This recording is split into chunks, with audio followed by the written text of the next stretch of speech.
Welcome to Talking Scripture. For those of you who love to geek out and learn more about the temple, this episode is for you. I wanted to re-release episode 73 this week because it fits in nicely with our Come Follow Me study of the Sermon on the Mount that we read in 3 Nephi 12 through 16, and it's in the New Testament also in Matthew 5 through 7. In this episode, I'm talking with my good friend David Butler. He's the author of some of my favorite books, Plain and Precious Things, The Goodness and the Mysteries, and his most recent book, In the Language of Adam. This is a recording that Dave and I did a few years ago, and it's actually the very first of many podcasts that Dave and I have done together.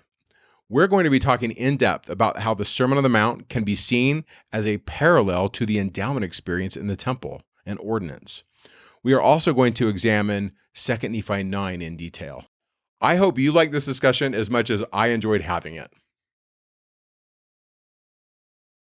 Welcome to Talking Scripture. I'm Mike, and I'm really excited to be here with my friend Dave Butler. I met him online after reading a couple of his books, and then I just started peppering him with questions. And next thing I knew, we were eating at a rib place, wasn't it? Yes, it was. And then an hour later, I'm like, I've really got to get him on the podcast. And so he's been gracious enough to meet with us today and to talk about languages and the Book of Mormon. And for you people that love to geek out, this is your day, right? Dave, tell us about yourself. Like, where did you get your interest in scripture and languages, and then where did that kick you off to? Oh, yeah, that's interesting. So let me take those in reverse order. I owe to the state of New Jersey my interest in languages. We moved out there for the beginning of 8th grade. My dad had a sabbatical at Rutgers, and I had never thought of myself as a language guy. I think I took a summer course in French when I was in kindergarten or something, learned how to sing Frere Jacques. But New Jersey had a standardized test, and they said, okay, you tested in the group where you have to take a language. And I said, I don't want to. And they said, you have to. Do you want to take French or Spanish? And my mom said, Spanish is probably more useful. I said, okay. So, but I discovered that I like languages.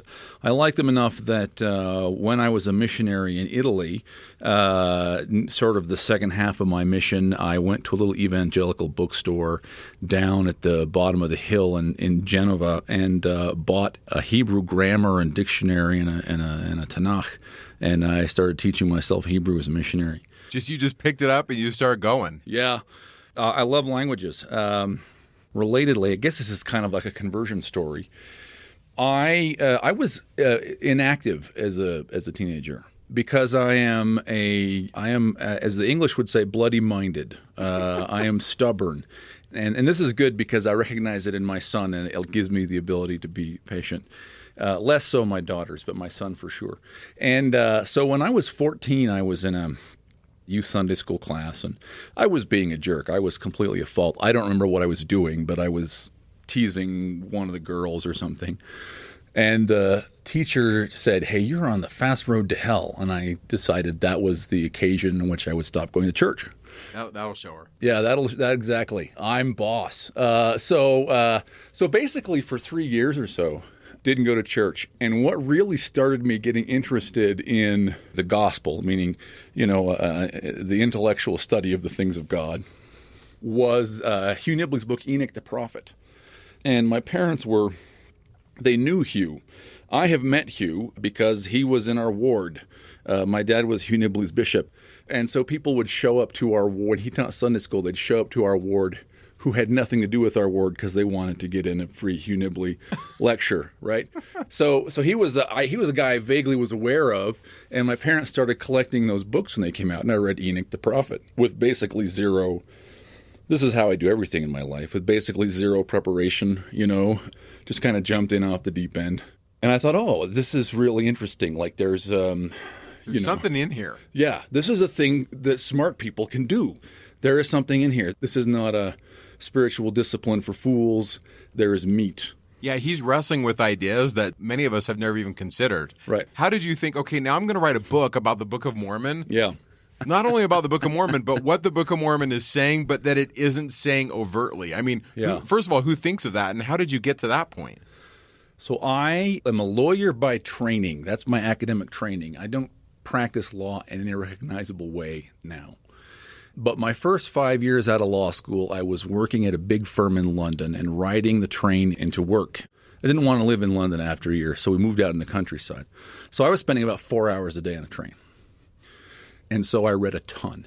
And I discovered books of Margaret Barker. So to get to her, I had been reading a lot about the apocalyptic writings and the deuterocanonical literature of the Second Temple. Now, for our listeners who aren't familiar with that term. Okay, for this purpose, apocalyptic is a trend that scholars would say sort of shows up near the end of the monarchy of Judah.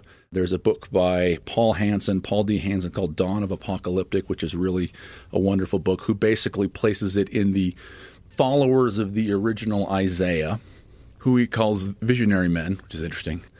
And then it's in the canonic, it's in the Bible, in books like Ezekiel and Daniel, and then in the New Testament, like the Book of Revelation. Is an apocalyptic text. Is what it's named after, yeah.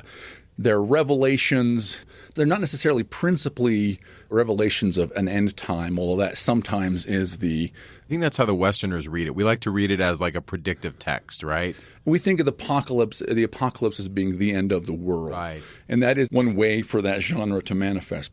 But also another common aspect or manifestation of that genre is tours of the cosmos. Okay, and especially taking you on visions and levels of heaven, ascending up the levels of heaven to meet God. Right, exactly.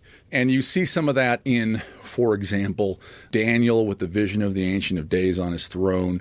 You see some of that in Revelation. You see it more clearly in books that are also apocalyptic, that are outside of the canon, outside of the Bible. Like Enoch. Right? First Enoch is a huge like one. First Enoch 15 is a very clear three-part ascent of Enoch up to heaven. And it's in three parts because it is modeled upon the three parts of the Temple of Jerusalem. So that in some sense, what is being communicated is, hey, here's this vision of Enoch the prophet. And in another sense, what is being communicated is the temple's structure and furnishings, and that's an implicit part of the message. And then there's a whole bunch of apocalyptic stuff that's in the apocryphal or deuterocanonical works, books that are, broadly speaking, that are like Bible books but not in the Bible. Yeah, they didn't make the cut. I like to say extra biblical literature. Stuff that's not in the Bible, it's kind of extra stuff. Yeah. And I like section 91 where Joseph asks the Lord, is this okay? And should I translate it? And the Lord says, it's okay, don't translate it, but there's good stuff in there. Yeah. And so you sort it out, you the member, right? Yeah. Section 91 is wonderful because it tells us that everything is our canon.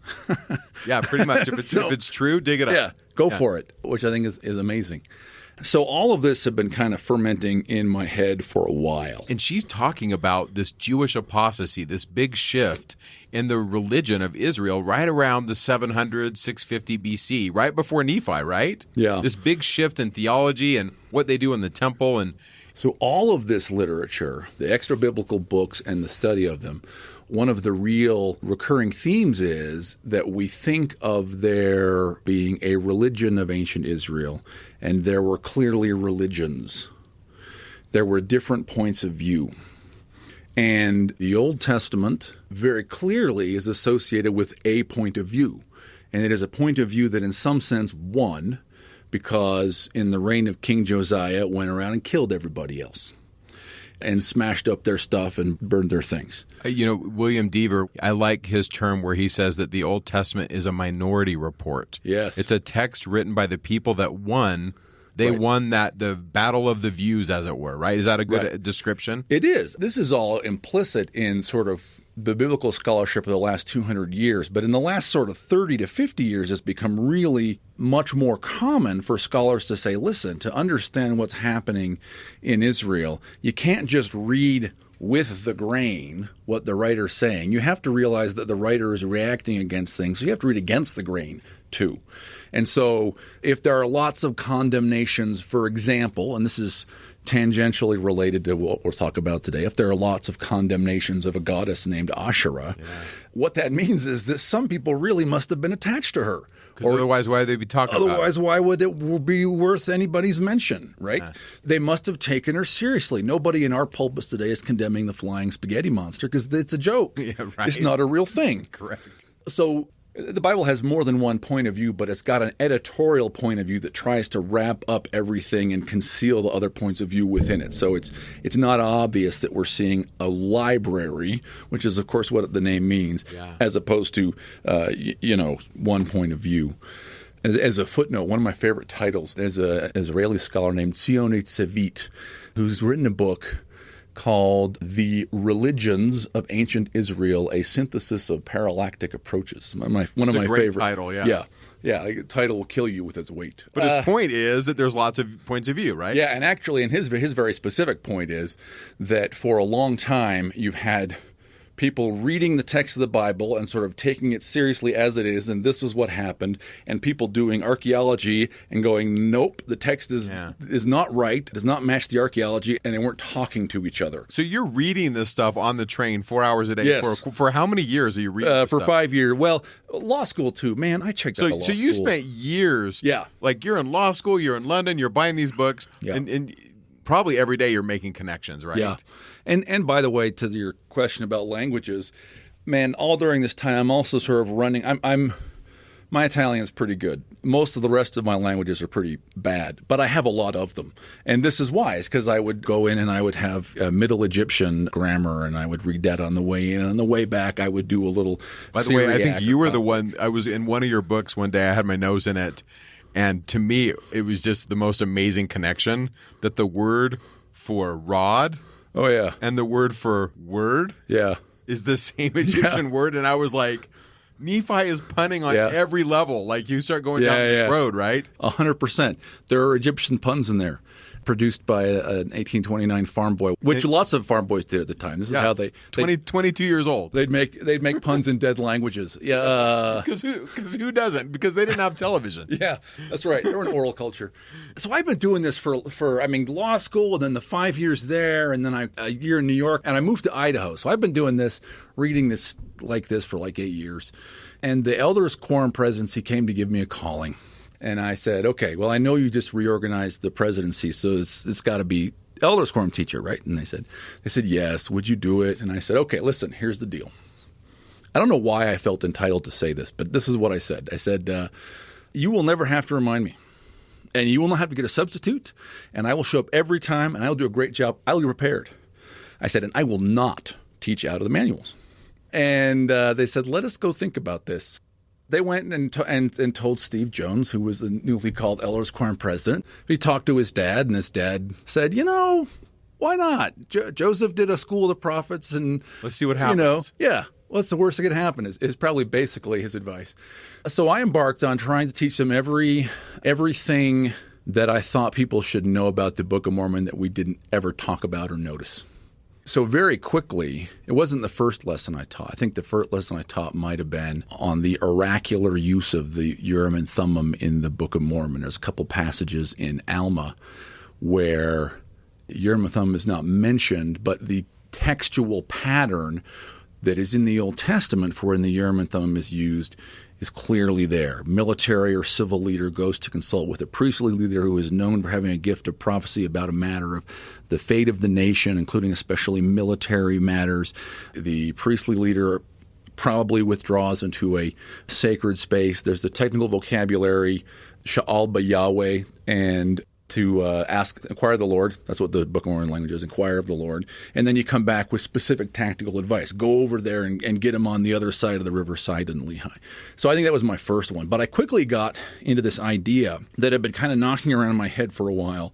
I was convinced that 1 Nephi 8 was an apocalyptic vision. Was a vision not of the end of the world, but of the structure of the cosmos. And that like 1 Enoch 15, that it was a three-part ascent. And the way that ascent looks is you start with a great and spacious field, and then you enter into the sort of meat of the vision where there is a great and spacious building. Or the field is not as great and spacious. It's as wide as the world, right? As wide as it was the world. Then it's the great and spacious building above the earth with mists of darkness. And then holding on to an iron rod, and provocatively, there are 4 appearances of verbs for hold or grasp, where you grasp the iron rod apparently 4 times in 1 Nephi 8. And then you pass through the straight and narrow path into the presence of the tree of life. And I was convinced. And as Westerners, I think we miss all of this. Yes. It's just completely lost to us. Art tradition that completely leads us the wrong way. The rod becomes a railing. Yes. Instead of the scepter of the king. Instead of the scepter of the king, exactly. Yeah. Instead of a person. Yeah. The way I envision it is Jesus says, grab the rod, don't let go. I'm going to get you home. It's going to happen. Yeah. And the railing is just not the same thing. Right. Despite the fact that Nephi tells us that the word of God is Jesus. Yeah, it is not a railing. It's the scepter of the king. And he leads you into the presence of the tree of life. And by the way, 1 Nephi 8:30, as people are entering the presence, they fall down, which suggests proskinesis, suggests they're worshiping the tree. It's a multivalent symbol. It has to be. It has to be. Yes. And so we are in the space there of the world tree, the world axis, the goddess of life, Asherah. We are in the space of, man, there's like everything I say is like a whole other hour-long conversation we have. Well, like Revelation 22, it ends with the tree and the throne and the river and the tree heals, and the Bible begins and ends with the tree. So the tree clearly means something. And the tree is charity, because the tree is the love of God and the greatest of his gifts, and charity is the greatest of the spiritual gifts. So like it's all this stuff. The early Christians tied it to the cross of Jesus. The cross of Jesus is the tree of life. He's born under a tree and he dies under a tree. And by the way, our Christmas tree is the same thing. Yeah. It's like the story for Gentiles. Yes. You know, even if you're secular, you've got a Christmas tree. It's in your house. Absolutely. Yeah. So I taught this kind of crazy free-range Book of Mormon class for like 5-6 years. In Eagle, Idaho. Idaho. This was the impetus to get these ideas going. Yep. And so then I'm guessing you just started putting stuff to paper. So to jump back over to like my Gentile career here, in 2010, the company where I was a corporate leader was acquired. I lost my job, and for about 2 years, I did whatever I wanted. We got a payout, right? So I could do whatever I wanted. We were not desperate for 2 years. And I said, I'm going to write. So I started writing novels, but I also thought I should reduce to writing some of these things I've been teaching and thinking about. Oh, and let me give credit here, because I was going to say this and then I got sidetracked. It is absolutely the case that while I'm preparing for lessons, I mean this word, but I'm inspired, and also teaching and feeling inspired. But so are people who I'm teaching, because I was actually reading through 1 Nephi 11, and it was Jay Calder, who was in that elders quorum, who pointed out, as we were reading through it, speaking of the tree, 1 Nephi 13, I think, says, hey, the plain and precious things have been taken out of the biblical text the Gentiles are going to receive, right? And 1 Nephi 11 says the tree is precious above all. So there's something going on there. Right. So, and that wasn't a comment like to me aside. I was standing up in front of a projector and he said that, and I pretended I had noticed it, right? I said, oh, yes, correct. So it was a group, it was a group process, a group experience. And so I wrote those 2 short books to sort of capture what I was thinking at the time. I never looked at the vision that Lehi had before reading this. I never looked at it as a polemic or an attack against the corruptness of the priesthood in his day. Yeah. And we're not going to flesh that out in this podcast. You the listener, just are going to have to read Plain and Precious Things. But in that book, it is, to me, so clear. Yeah. That, and by the way, all religious texts do this. They point out truth, but then they also say, but we're not this. And they're pointing to whatever the falsity is. So whether it's the sacred grove, Joseph walks out of the sacred grove and he knows something, but he also knows what isn't true. And the Book of Mormon's doing this. I had never caught that before. And that connects with the idea that the Book of Mormon is minority religious literature. But what Barker is really good about, this is good, we're circling back so we don't miss points. What really distinguishes her from so many of the other writers about the extra biblical books is to ask the really important so what question. Right, which is, okay, fine. Why does this matter? There are multiple points of view. Yeah, exactly. Why does this matter? Who cares? And who cares? And the really great, really fruitful question that she asks, which is, okay, so if there are multiple religions of Israel, and the one associated with certain of the kings and some reforming movements won politically and tried to write the others out and force them underground, right? Which is what the Old Testament's doing. That's not what you hear from the pulpit usually, but that's a fairly non-controversial comment from the point of view of biblical studies. But with that background, what then is the mental furniture? What is happening inside the heads of the people who meet this guy, right? And he's not some mysterious figure who rode down out of the clouds. He's a carpenter's son from Nazareth, right? And they can point at his brothers and his sisters, and that's his mother. And yet they see this guy, and apparently thousands of them are moved to say, this guy is Yahweh. Mm-hmm. Jesus is Lord. What are they thinking, right? And so, her journey then, kind of to grossly over-summarize it, is an exploration that says, hey, one of the things that the reformers at the end of the history of the kingdom of Judah did not like was the religion of the kings of Judah themselves. And the things that these reformers in Deuteronomy and in Kings condemn are things that Abraham, Isaac, and Jacob did, and are things that the kings of Judah did. And her argument is it was the heirs of that religion who were still waiting for the king who manifested himself as Yahweh come in person, who saw Jesus and said, this is the guy we've been waiting for. It's like those two threads came together in Jesus. Yeah. The people with the expectation of that early religion, what I call first Israelite temple religion, yep, and the old belief system, which had never really died. It still existed somewhere, whether orally or what have you. Margaret's contention is it was in this scripture that didn't make the canon, essentially. Right, yep. And probably also orally, right, and in books we don't have even. Sad. That just makes me sad to think all about the stuff we just don't have. That is really true. So at some point, I sort of, seeing what Margaret's question was moved to write a parallel question. And I think I formulated the question in writing the first book rather than in the context of the classes, and that is, what must Nephi think? What's in his head? What's in his head? What is the mental furniture in Nephi's head that makes the Book of Mormon make sense? It's not that I'm saying that makes it true. I believe in the Book of Mormon. I think the criticisms of the Book of Mormon are ridiculous.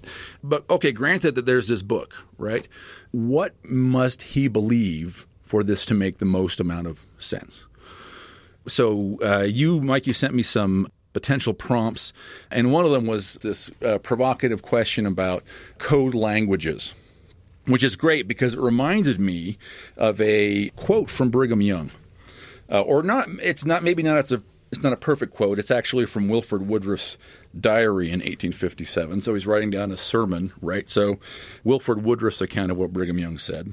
And there's this very short quote where Brigham says, I could preach all about the endowments in public, and the world would know nothing about it.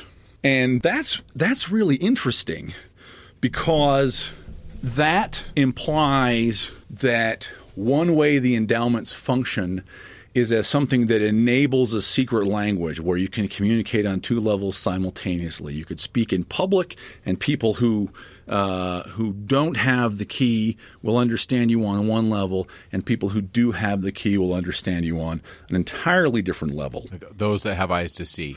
This is interesting, right? Because commentators on the New Testament have long observed that the Synoptic Gospels frequently have this statement from Jesus, ho echon ota akueto, the ones who have ears, let them hear. And that seems to mark esoteric secrets, that some people should be able to see in the text, that Jesus is saying something that speaks to them because they hold the key, because they have ears. And in fact, that's really good because that is actually in Matthew 13. Oops, and I just opened to Helaman. We have too many scriptures. No, I'm just kidding. We don't have enough. We don't have enough. Give us more scriptures, Lord. So Matthew 13, I actually wanted to read verses 10 to 16, but actually verse 9 says, in fact, who has ears to hear, let him hear. Exactly what we were just saying. There it is. So this idea of a code, in the process of writing these books and thinking and just reading the scriptures all the time, I came across this passage. Scriptures, you read something 100 times and you're just not ready. Or have you ever done this? I remember being on my mission and I would read something and I'm like, okay, they just repeated the same concept 15 times in the text. Yeah. They're not doing it because they don't know what to say. There's something here. And I'd been to the temple, but I'm a missionary, so I don't have any experience. Right. But I just remember just pondering some of these things and going, what's going on? And I think our listeners, too, a lot of times have read things, and I think that's why they go out to podcasts and they go out to study materials, because we all have this hunger to, like, know more. There's a huge group of saints that are like, okay, but I want more. Give me more, right? And I think that's probably what spurred you on to learn the language and spend some time. I mean, you didn't spend 4 hours on the train listening to Britney Spears. You were like, you want to feed your soul, right? Right, exactly anyway, right. And I think that's where our listeners are at. Yeah. The nature of an initiatic secret is that it's public. And the secret is not that no one says it. The secret is that you have to be ready to understand it. You got to get it. It's out there, and it's in front of you all the time. And when you are ready, you will understand. And I think that many of our scriptures are written on that level. So let me read Matthew 13:10-16 here. So, and the disciples came and said unto him, Why speakest thou unto them in parables? He answered and said unto them, Because it is given unto you to know the mysteries of the kingdom of heaven. Now, that's an extremely provocative phrase, the mysteries of the kingdom of heaven. But to them it is not given. For whosoever hath, to him shall be given, he shall have more abundance. But whosoever hath not, from him shall be taken away even that he hath. Therefore speak I to them in parables, because they seeing see not, and hearing they hear not, neither do they understand. And in them is fulfilled the prophecy of Isaiah, this is from Isaiah 6, which saith, By hearing ye shall hear, and shall not understand, and seeing ye shall see, and shall not perceive. For this people's heart is waxed gross, and their ears are dull of hearing, and their eyes they have closed, lest at any time they should see with their eyes, and hear with their ears, and should understand with their heart, and should be converted, and I should heal them. But blessed are your eyes, for they see, and your ears, for they hear. Now, there's a whole other conversation we have about Isaiah and Isaiah 6, but we won't. But I think that Paul Hansen is saying something very important, and when he's connecting visionary men and the roots of apocalyptic literature in the Israelite tradition with Isaiah and his first followers, because I think that Isaiah begins to write in a kind of code. So Jesus here, he connects what he's doing with behavior that goes back to Isaiah. That's a whole other conversation. Yeah, he's making this connection. Yeah, Jesus makes the connection. This isn't random. Right. But he also says, hey, you, right? There's a you, us, the disciples, and there's the them, right? You know the mysteries of the kingdom of heaven, and it was given to you. And by the way, it's connected with blessed are your eyes for they see, and your ears for they hear. So the mysteries of the kingdom of heaven are things that you see and that you hear. And because you have seen and heard these things, you understand the parables. This is the question we're answering. Why do you speak in parables? You have seen the mysteries of the kingdom of heaven. You understand these, but they have not seen or heard. So they don't have a frame of reference. They're not going to get it. And now, mysteries of the kingdom of heaven. So let me just say right now, the kingdom of heaven means the temple. And specifically, the kingdom of heaven is the Holy of Holies. Okay? And there's layers to this, right? So it's the sacral kingship, the king and queen anointed in God's presence to represent God to the people. And it's the family every individual who ascends to sit and become a wise man and sit upon the rock on the throne of God and become a king. Men and women. Right, yes. Right? You are. And by the way, there is no king without a woman, right? Right. Okay. So that's the kingdom of heaven. What are mysteries? Well, mysteries is a word we have largely forgotten how to understand. It came to mean theological conundrums. Stuff we can't, like how many angels on a head of a pin type thing. How is it three in one in three, a triune God, not confounding the substance, not right, whatever that is. All right. Mystery. A mystery. And then it came to mean just a conundrum, right? The murderers in the Rue Morgue, there's an orangutan killing people. But originally, tamusteria are rites. A mustes was a celebrant of a ritual, someone who performed an ordinance. This is where the word mystic comes from. And the mysteries are ancient rituals. And this is the way that classicists, Walter Burkert or Jane Ellen Harrison or whatever, just classicists, they talk about mysteries, the mysteries of Eleusis, the mysteries of Demeter. They're talking about rituals that are sacred, that are private, that are dramatic in nature, meaning people act out roles, that are mythological. They have a story, people performing the story of the kidnapping of Persephone, right? Or the story of Orestes coming back to get revenge for his murdered father. So that's what mysteries means. So when Jesus talks about the mysteries of the kingdom of heaven, and the Greek is ta mysteria, right? This is not an artifact of the King James translation. It is the mysteries of the kingdom of heaven. We should take seriously the possibility that what he's saying is, listen, I am saying stuff that is gibberish to the crowd, but you will get it, you disciples, because you have participated in, you have seen and heard the mysteries of the Holy of Holies, of the kingdom of heaven. And I think through the apostasy and through culture, we've kind of lost some of these ideas that you're talking about. 100%. And we don't know all the details of, for example, the measurements and the furnishings of the temple as they experienced it. So there are things that we have not seen where he's counting out numbers, this many seeds, that many seeds. There are details that we have not seen that the apostles did, that I think that if we had experienced the mysteries of the kingdom of heaven as Peter had, then I think what Matthew tells us is the parables will be clear to us. Okay. Now, but you're thinking, but Dave, what about the Book of Mormon? You're like talking about Matthew and Isaiah. Where are you going with this? Well, the word mysteries appears 20 times in the Book of Mormon. Verse 1 is where it starts. And this isn't random. This isn't by chance. Nephi's right out of the gate doing something, isn't he? That is correct. And he, a couple of times later, talks about why he's writing, and he says things like, for wise purposes. That's interesting, because the word wise, wisdom, appears in the Sermon on the Mount in the connection with the kingdom of heaven. He connects it with maybe even with temple service, with some of the language he uses. But he's actually really clear in verse 1. I, Nephi, having been born of goodly parents. This is the one verse we've all read, right? We get to 2 Nephi and some of us drop out. But everyone's read this one. Yeah. Having been born of goodly parents, therefore I was taught somewhat in all the learning of my father. Right? All the learning of my father. Having seen many afflictions in the course of my days, nevertheless having been highly favored, we would say blessed, of the Lord in all my days, yea, having had a great knowledge of the goodness and the mysteries of God, therefore I make a record of my proceedings in my days. Why am I making a record?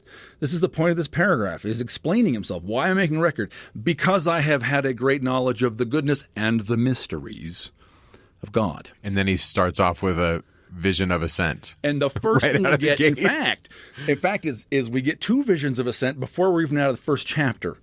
Let's go there. We talk about that. So we can do whatever we want. Whatever we want. I can come back another day if we need more time. And I will not be mad about that. Awesome. So he records his father Lehi, who's out traveling.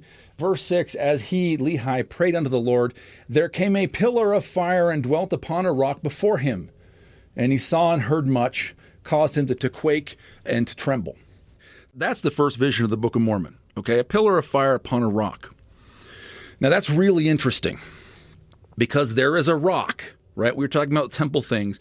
There is a rock in the temple, and it is actually all over the place in the Book of Mormon and in the Bible, but it's never named explicitly when the Bible gives prose accounts of what's in the temple. Here are the tables, here's the candlestick. The rock is never mentioned, but it shows up in all the poetry and the prophecy. And this rock is so important, it is so grand and huge that it has its own Wikipedia page, and it's called the Foundation Stone. And there's pictures in there. There's pictures. Go look on Wikipedia. The foundation stone, the Eben Shetiyah is the Hebrew. The underneath it reminds me of Indiana Jones. And it's so important that Indiana Jones ripped it off. That's correct. Okay. Because there's a cave underneath that may once have had water. There's a lot of poetic, prophetic reasons to think maybe it had water in it. Because this is a Muslim holy site, no one's in there doing archaeological examinations right now. I asked if I could go look at it. Yeah, but and they said, wouldn't let no, you. You're not coming in. And by the way, interesting stuff has happened in that part of the world right now. So maybe things will change. Well, maybe one day. So the Well of Souls is the name of the cave under the Eben Shetiyah. Such a cool name. Yeah, which is a very cool name. And so Raiders of the Lost Ark steals it and makes it into the little place where Indy goes with his little, gets the beam that goes through the ruby head of the staff.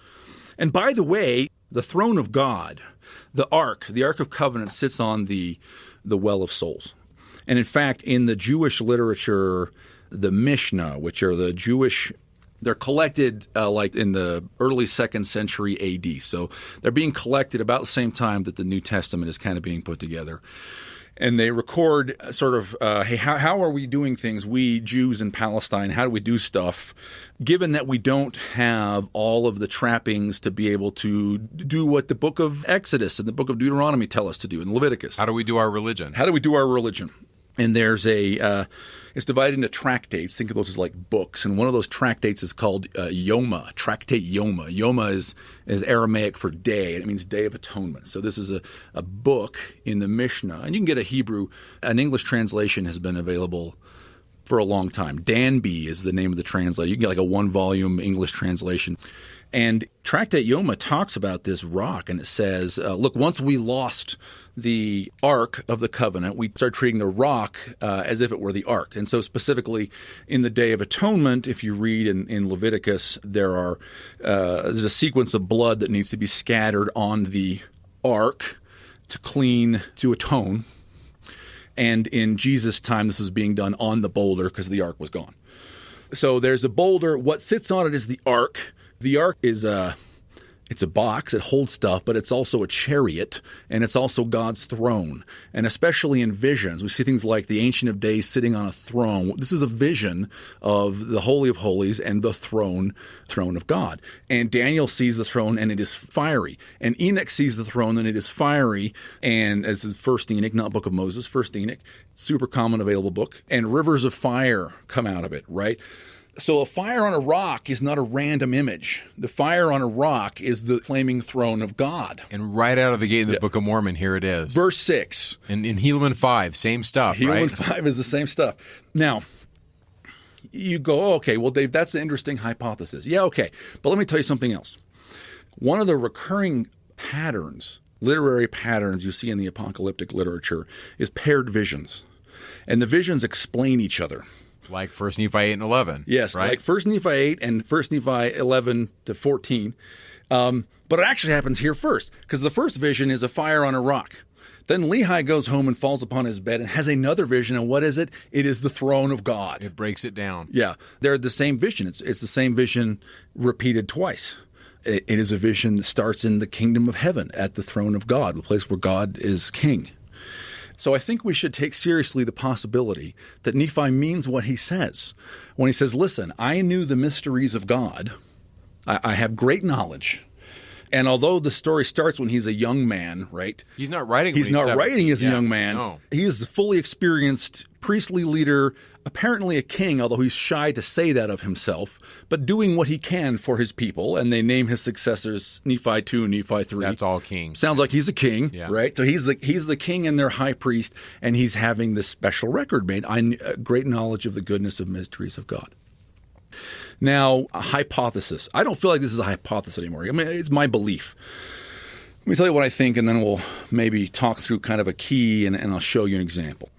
I think the Book of Mormon is written to be read by people who know the mysteries of the kingdom of heaven. I think the same way that Brigham Young says, I could talk about the endowment all day, and you wouldn't in the world, right? You Gentiles wouldn't even know it. I think the Book of Mormon is that kind of text. I can talk about and do talk about the temple things, the mysteries of the kingdom of heaven all day, and most of you are going to read it and you're not even going to see it because your eyes have not seen and your ears have not heard. So I like to look at the Book of Mormon that way, and also as the invitation. So there's the zones of holiness, right? Moses is this first priest that brings him out of the world to draw him out of the water and bring them in. Back to the rod imagery. Yeah. If my investigator, let's say I'm in the middle of Zimbabwe and I'm teaching somebody who's never heard of this and they read the Book of Mormon, the second they pick it up and start reading it in faith, they're touching the scepter. So there's this connection, this conduit between them and heaven. And if they just keep going, they'll get to the mysteries, right? It's almost the idea of, yes, it's to those who have been initiated in the mysteries, but yet the Book of Mormon is so simple. Yeah. A young child could read it and feel the Spirit and feel God in it. So it's like it covers everything, right? It's the alpha and omega of sacred texts. And is being instructed in reading the Book of Mormon without realizing it about the mysteries of the kingdom of heaven, is being given layer upon layer of instruction so that one day they'll come back and go, oh. There it is. Yeah. And I love that you said faith. I think that the three-part ascent that we see The ascents over time, the ascents that show up in apocalyptic literature, they start simple. 3 levels. Or maybe sometimes early ones have 7, where you're talking about like the 7 visible planets. Right? Enoch's doing some of that stuff. Yeah. Yeah. The further away you get from the source, the more Baroque you get. And you get like, does the 100 levels and the 99 levels, and right? but at the beginning, it's pretty straightforward, and it's very, very commonly 3. And for the Book of Mormon, it's basically 3. And for Matthew, it's 3. And I believe that the 3 spiritual gifts, faith, hope, and charity, correlate with a 3-part ascent. They describe part of the change that we undergo and the things we must do to make that ascent ourselves. And so I think it's exactly right that you say grabs the scepter in faith. Faith is the motive power. Faith is the gift that God gives you that says, okay, we're going to start this journey by making some promises, and I will promise you that you can do it. I'll get you there. I'll get you there. And it looks hard. It looks like moving mountains. It looks like you'd have to say a word to make a mountain move from here to there. You can do it, right? That's the power of faith. And then hope is the belief that you can be admitted, that it comes as you're partway along the journey, and then the love of God is the grace that is given to you as you arrive. I like to look at charity as I'm seeing people as God sees them. Yeah. So the beams out of my eye, I'm judging the right way. I'm seeing things the right way. That's really interesting. Seeing things the way he sees them. Charity. Oh, I love that. So let me talk about a key. This is a little bit counterintuitive. So let me tell you my hypothesis. And my hypothesis was arrived at a little bit. Science is very muddy. You're like observe some facts, you change your idea, you think about it, you observe some other facts. But here's what I think. I think that the Sermon on the Mount records an ordinance. I think actually what it records is the mysteries of the kingdom of heaven that Matthew has Jesus talking about. We're talking about the temple 7 chapters later. And it records it in surprisingly great detail. I think this is sort of the counterintuitive part. Even though we think of the sermon as being something that Jesus said, I think it is clearly something that pre-existed his mortal life, something that he was taught as a man. Somebody came to him and did this with him. And the reason I think that is because it's all over the place in the Book of Mormon, which means the Nephites had it. Okay, and maybe they had it because God gave it to them, because I believe in revelation. I think it's likely, very likely, is part of what Lehi took, part of the inheritance, the knowledge, the learning of my father. Yeah. That Nephi is talking about, right? I think the Josephite tradition coming down out of Egypt, maybe. And by the way, after reading your books, I don't read the second half of Genesis the same. Yeah. It's ascension. Joseph's getting a new name, and he's getting married, and he's promised a seed, and he gets a ring and a signet and a robe, and I'm like, Joseph's talking about this stuff. It's there. And he's brought to meet his family again and recognize them. And it ends in an embrace. Yep. It's like kind of coded, but it's there. It's all there. Yeah, absolutely. So I think that learning to see the Sermon on the Mount as an ordinance it's a switch. What do you mean by switch? Like something in you switched? Yeah, I mean it's binary. Like there's a world before you see it, and there's a world after you see it, and it's not the same. And then you start seeing it all over the place in Genesis, in Hebrews, all over the place. So I think this is maybe it's half. Think of this as like half of a really important key. And the other half is your own experience. This is not my discovery, by the way. Jack Welch is very famous for discovering chiasmus in the Book of Mormon. He should be more famous for publishing the argument that the Sermon on the Mount is an ordinance, because it's, I think, much farther reaching. In most cases, chiasmus is interesting. It adds a little information. Alma 36 is maybe the great example where it adds a lot of information. Most of the time you go, oh, a little parallel, cool. It's a little interesting. I think it's one of those things like no 22-year-old's going to be able to do that. Yes, Alma 36 is the showcase for that, right? Again, the arguments that Joseph are just silly. So Jack's book is called The Sermon on the Temple and the Sermon on the Mount. It was out of print for a while. I think it might be back in print now. See if you can find this book. You haven't got it. Here's the thing, 2 things about the way Jack talks about it. One, I think he wants to be very careful not to be always clear about what he's saying, because I think he's just being very careful not to cast pearls before swine. He's more oblique than I will be. I'm going to be very non-oblique. I'm going to be very direct. The other thing that I think he tends to do is I think he tends to kind of want to say, hey, here in the Sermon on the Mount is something that is just like an endowment experience. I think you can push that too far, which is to say, I think if you are assuming that it's just like your endowment experience, you're going to miss where it's different. So I think your two halves of a key, or your two keys, are, hey, the Sermon on the Mount is the record I have of this mysteries of the kingdom of heaven as people in the time of Jesus, and I'm going to make this argument today here. Jacob, brother of Nephi, right, knew this ordinance, and we have a surprisingly detailed, but of course not complete record, right? And then I have my own experience, which is just surprisingly parallel, lots and lots of similarities, not always exactly the same. So I would want to not force the one to be the other. We can have whole other conversations to say, well, why are they different? Are they different?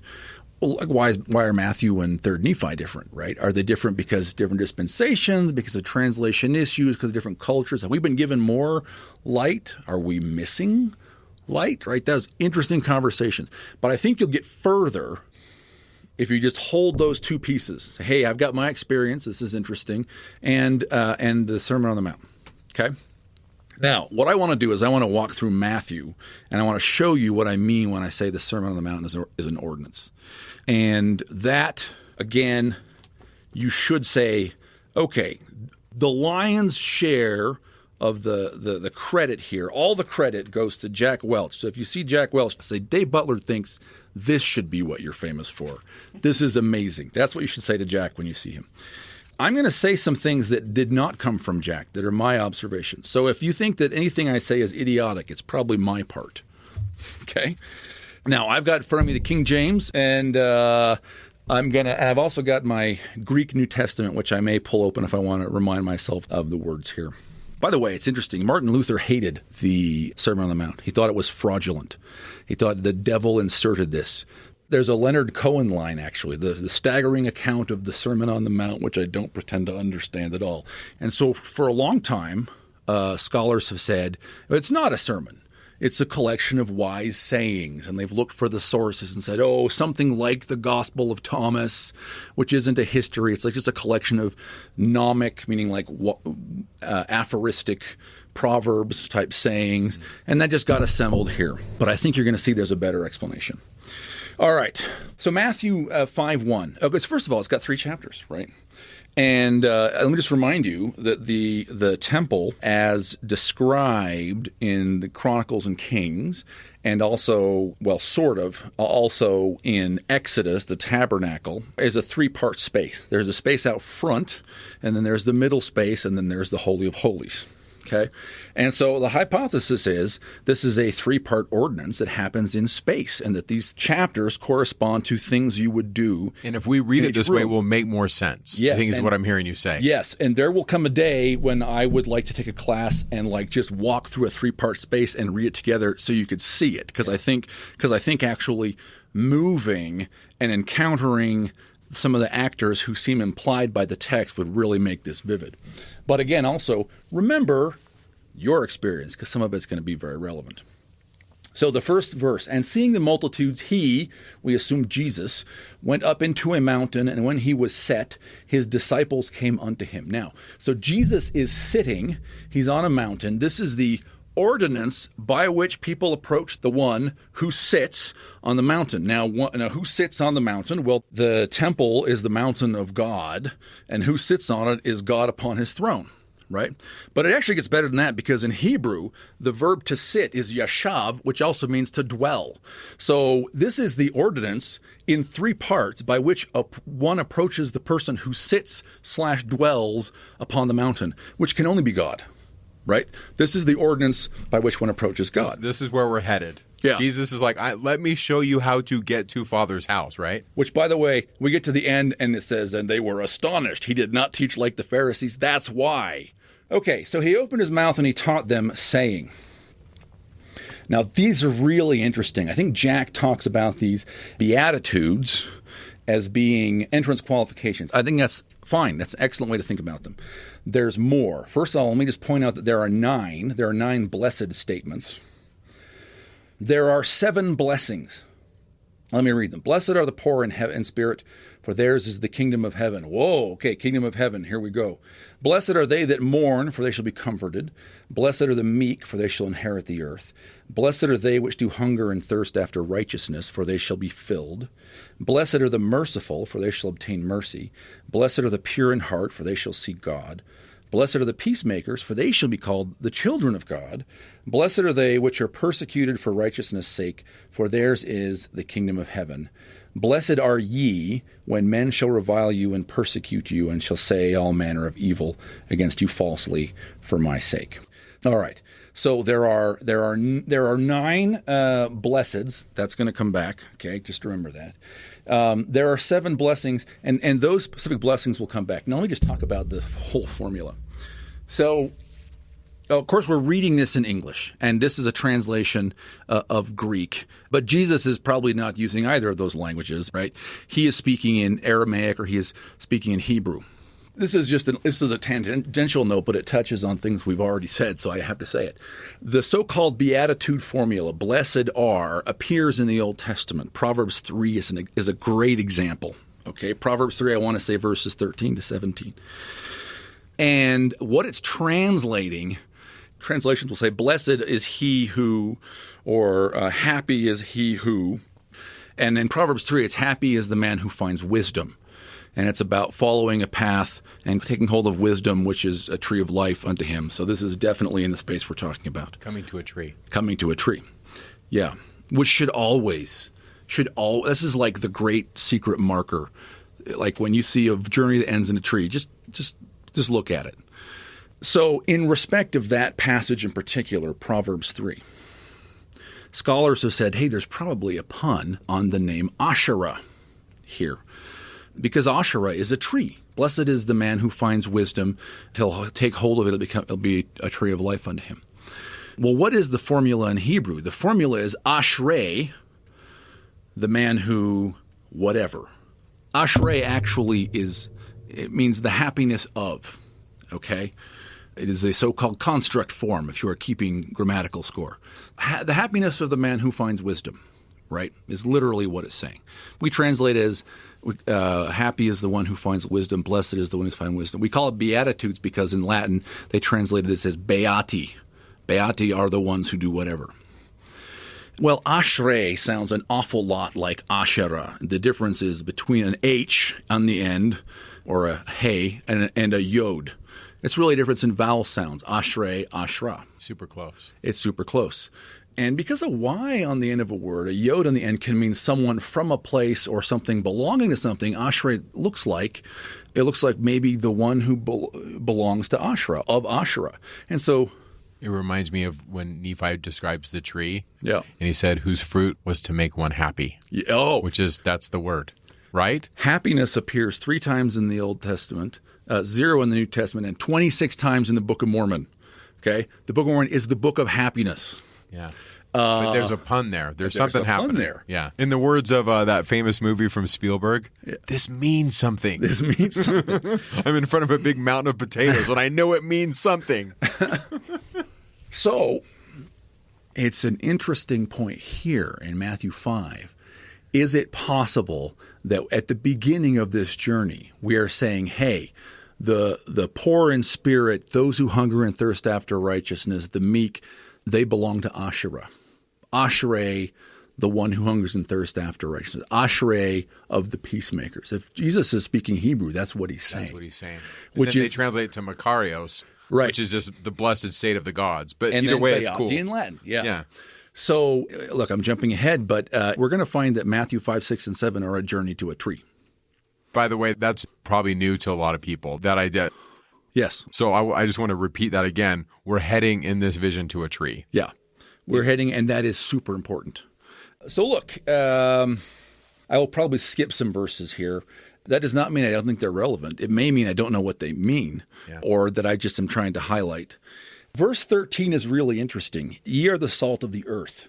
But if the salt have lost his savor, wherewith shall it be salted? It is thenceforth good for nothing, but to be cast out and trodden under the foot of men. Now, we're at the beginning of this journey, and we're said, hey, if you have all these characteristics, you can belong to Asherah. That's the journey.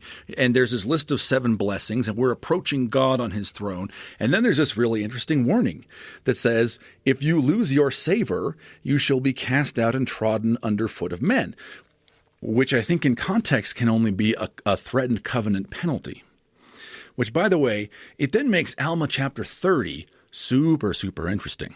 Because Alma 30 is Korihor. And I grew up hearing priesthood lessons and gospel doctrine lessons. And we were very worried about intellectuals when I was a young man. He's an intellectual. It can really go wrong. I actually think there's a lot of evidence in Alma 30 that Korihor is a covenant priest who has failed to keep his covenants, including, how does Korihor die? He is cast out and he is trodden underfoot of men. Literally. He's a rogue, like an apostate, right? He is an apostate and he is killed by the covenant penalty.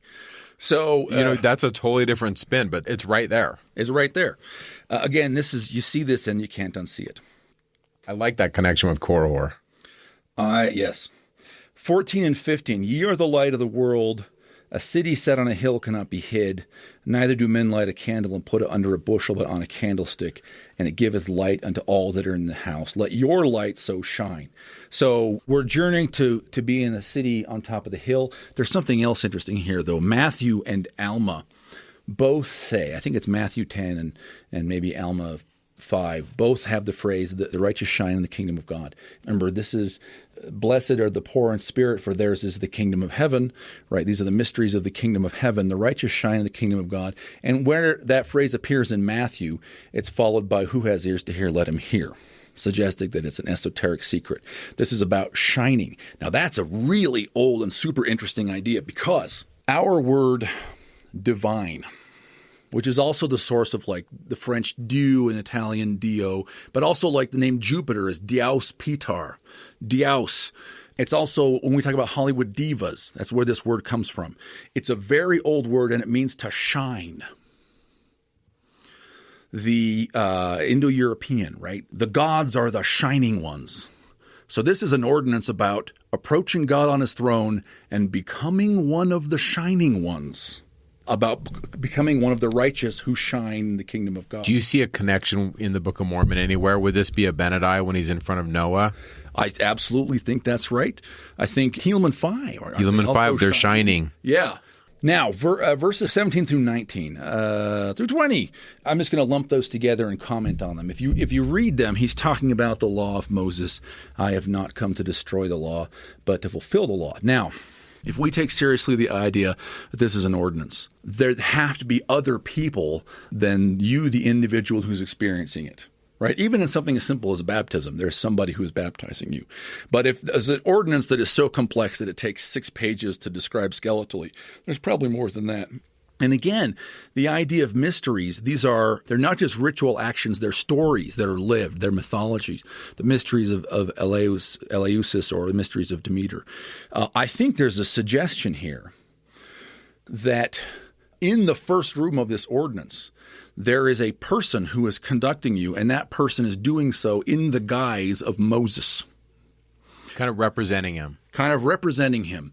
And all the things that you have been taught and understood about Moses, you are experiencing them as you are in this first room. There is a sequence of priests. There are many places. There are sequences of 3-part sequences of priests. But in Matthew 17, the Mount of Transfiguration, that sequence appears, and it is Moses, Elijah, and then the Lord.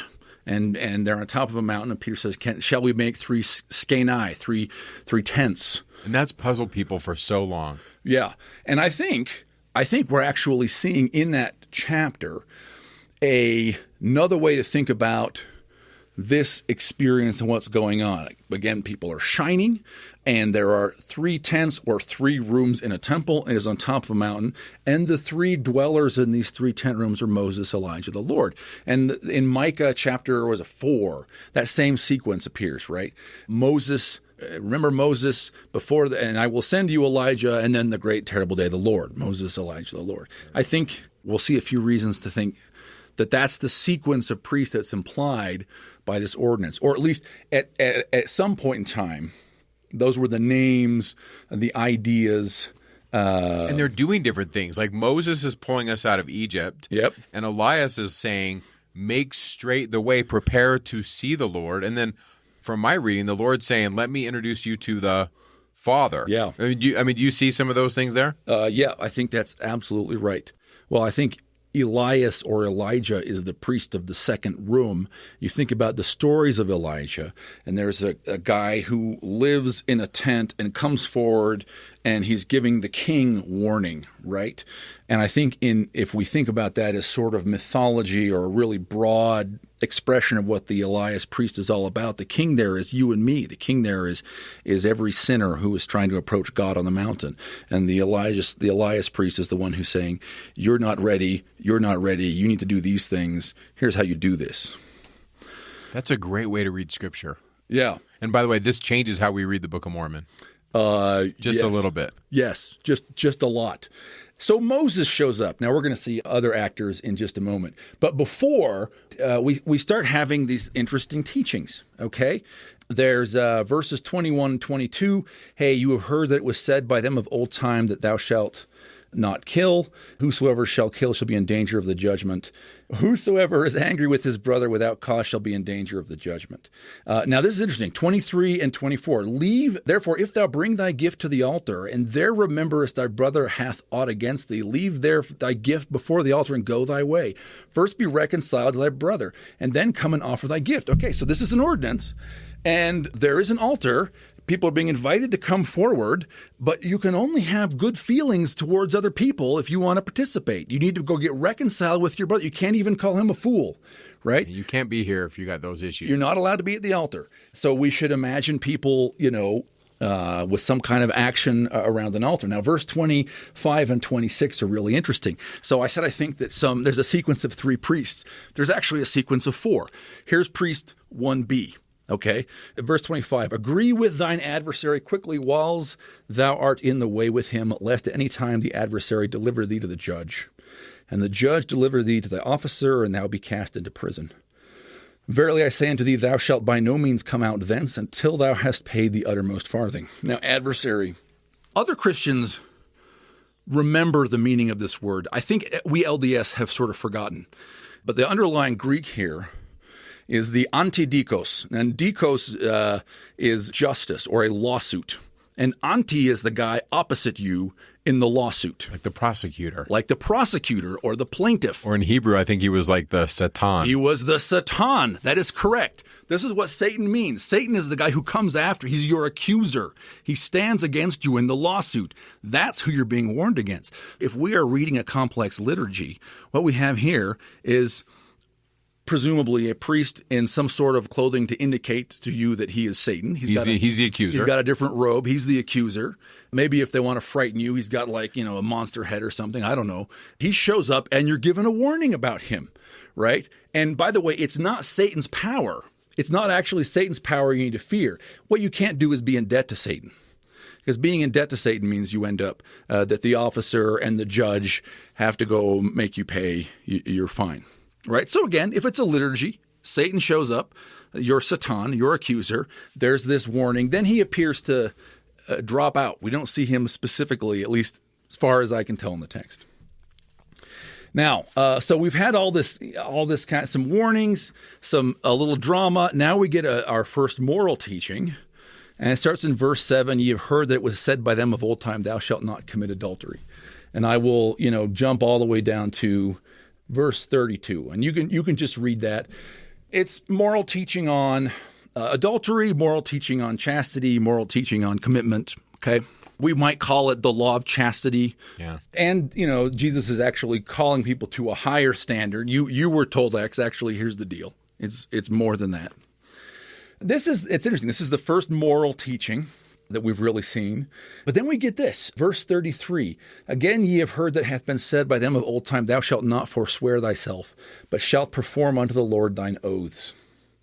But I say unto you, swear not at all, Neither by heaven, for it is God's throne, nor by the earth, for it is his footstool, neither by Jerusalem, for it is the city of the great king.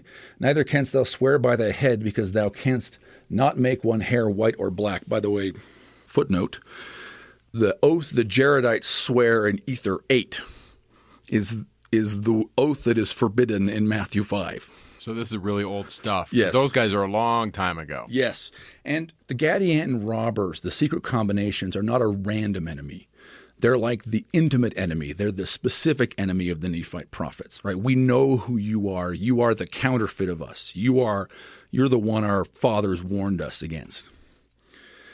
So, but don't swear these oaths, but let your communications be yea, yea, nay, nay. All right? Now, if we are reading a complex piece of liturgy, we've just been given a commitment to live a law of chastity, and now we have just been told what?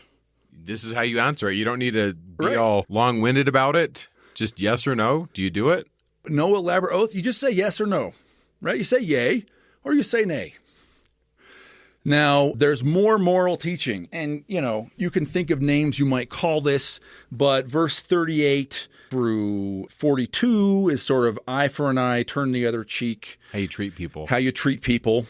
By the way, there's a fantastic passage early in Helaman where in one verse, I think it's Mormon writing, talks about perverting things, sacred things, smiting people on the cheek, which I think suggests maybe that when we're talking about taking cloaks, turning their cheek, that we're seeing not just a moral teaching, but maybe a moral teaching with ritual actions to communicate it.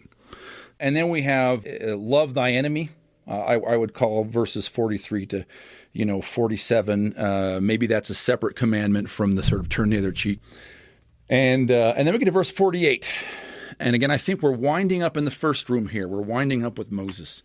And verse 48 says, Be ye therefore perfect. And man, that's felt so heavy to so many people. Be ye therefore perfect, even as your Father which is in heaven is perfect. Now, the reminder, all true journeys are circular.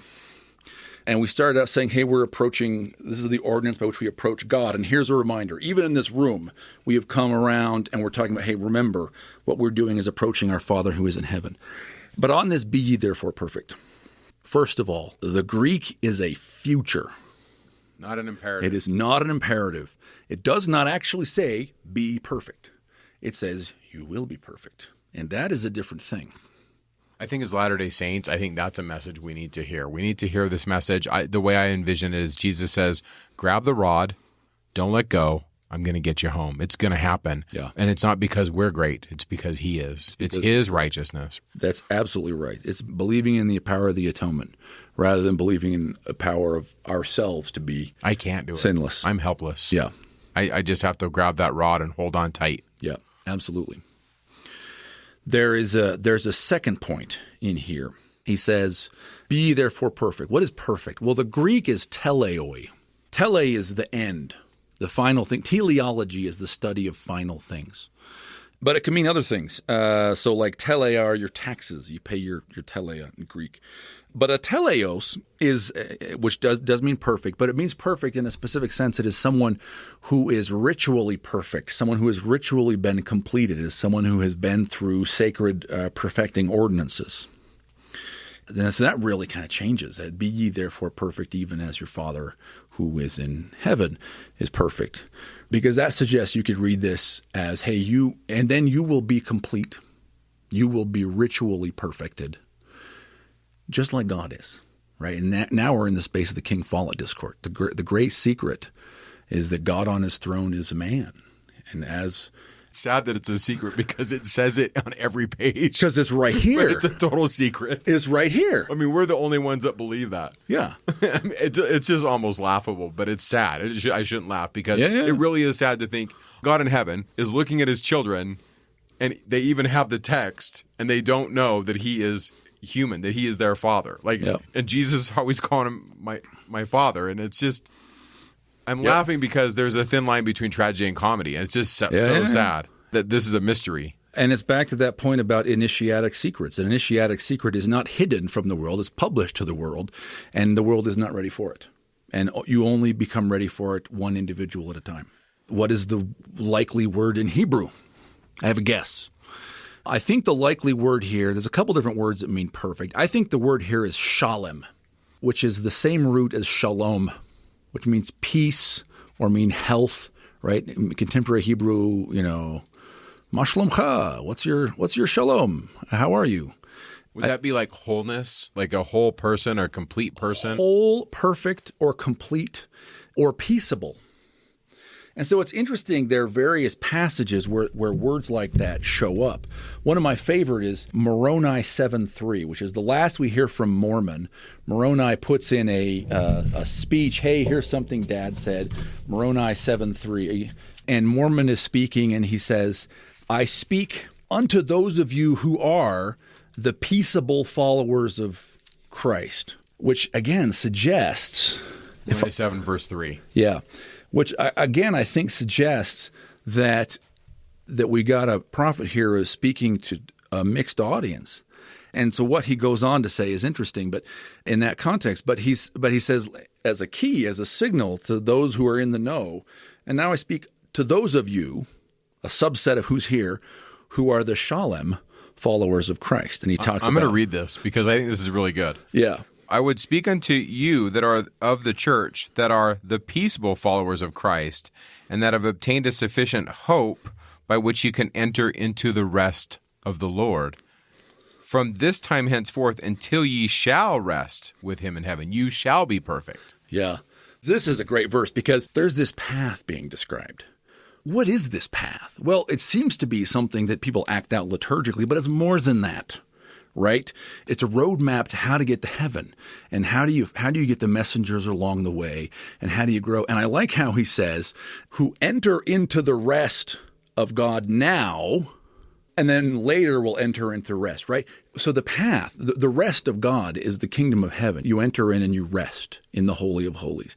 And what he's saying is that when we talk about entering into the Holy of Holies, yes, there's a physical thing we can do in physical space. And yes, it's also talking about heaven when we're dead. And also, you who are the completed, who are the peaceable followers of Christ, you can enter into that rest and go no more out. The kingdom of heaven can be with you at all times, wherever you go. I think it's also an invitation, regardless of which empire is in charge, you can have the kingdom of God within you, even if Rome is charging you taxes. Yes. In other words, I don't have to wait till I'm dead. 100%. There's like... Right. This is section 19, verse 23. You shall have peace in me. It's the same stuff. Yeah. There's a whole other hours of conversation we could have. Alma 32, which we commonly say is about faith. And it is. But it's not just about faith. Alma 32, Alma and Amulek have been thrown out by the Zoramites, and they are approached by the poor. And the question that the poor ask them is not, hey, how do we have faith? Oh, we plant a seed. The question is, what shall we do since we have been thrown out of the building? We are not allowed to worship in the building. What shall we do? And the answer... This is my mind exploding. You can't see it, but my mind just went... The answer starts with faith, but ends in the presence of the tree of life. That's what Alma 32 through 34 talk about. We're talking about the tree. And it's not just something you do in a building. This is a path that you live. It's a path that is revelatory. It is a thing you can go, why do we go do these things in brick and mortar? It's to teach us, it's to learn. But that's not what we're actually doing. Right? That's in our lives is where we need to be having faith and keeping the covenant, and where we will receive messengers from our Father. That seems to be the message there in Alma 32 is yes. You guys can do this in your life. Yes. So let me read you another example of this peaceable. I got to put my mind back together while you're looking up your the verse. pieces all over the floor. D&C 42. And the point I'm making here is I think that the word is Shalem, and I think that word appears as peaceable and as perfect and as whole in lots of contexts that are really provocative about temple-related things. D&C 42:61, if thou shalt ask, thou shalt receive, revelation upon revelation, knowledge upon knowledge, that thou mayest know the mysteries and peaceable things, that which bringeth joy, that which bringeth life eternal. So I think this is Matthew 5:48. This is a transition, but it's not another commandment. It is the reception. If we're doing this in physical space, it is a change in status, which is marked by receiving a new title. You are now one of the peaceable followers of Christ. You are one of the perfect ones. You are a Shalem, and you are entering into the land of the Shalems, because we're going to see that the king of the Shalems shows up in the next room. So that's Matthew 5. Now, if I haven't got you convinced already, we're going to go on. So Matthew 6, we read about doing alms. Two things. One, alms is actually translating two different words out of the Greek. So it's a little funny that the King James just called it both alms. And one word is eleemosune, which is mercy, and the other word is dikaiosune, which is justice. So what we have here in these first 4 verses of chapter 6 seems to be a teaching about justice and mercy, okay, rather than alms, the teaching about justice and mercy. Now, justice and mercy, what do we know about it? Well, verse 3, let not thy left hand know what thy right hand doeth. It seems to be something that you do with your hands.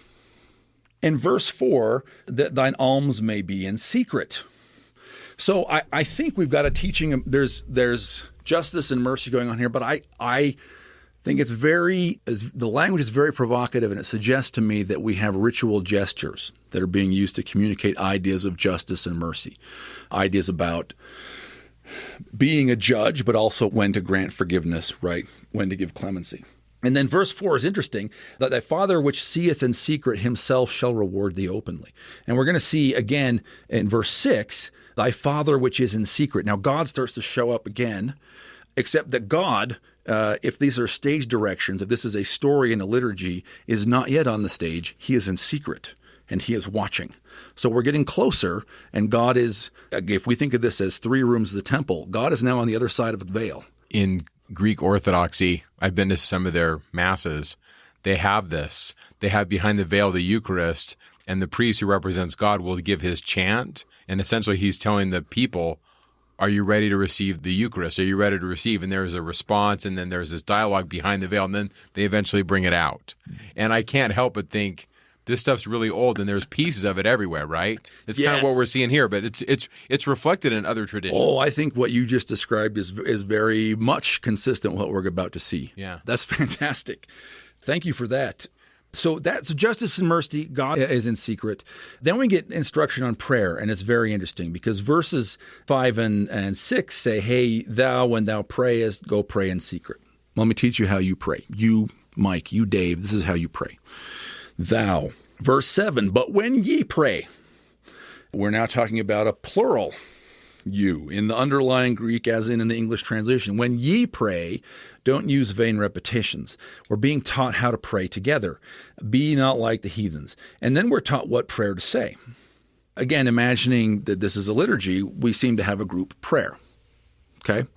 Our Father which art in heaven, hallowed be thy name. Thy kingdom come. This is a reminder. This is where we're going. The kingdom of heaven is what this is all about. We've made it partway there, but the kingdom has not yet arrived. Thy will be done on earth as it is in heaven. Give us this day our daily bread. Now, this is great. This verse is great. The Greek says, give us this epiousios bread. Epiousios. Now, epiousios is what we call a hapax legomenon, meaning it is a word that only shows up once in the New Testament. Usually, when you want to figure out what a word means in a library, the way to do it is you go around and see how it's used in all the instances. We have it once. Now, epi is upon, like your epidermis, right? Ousios is something that is existent.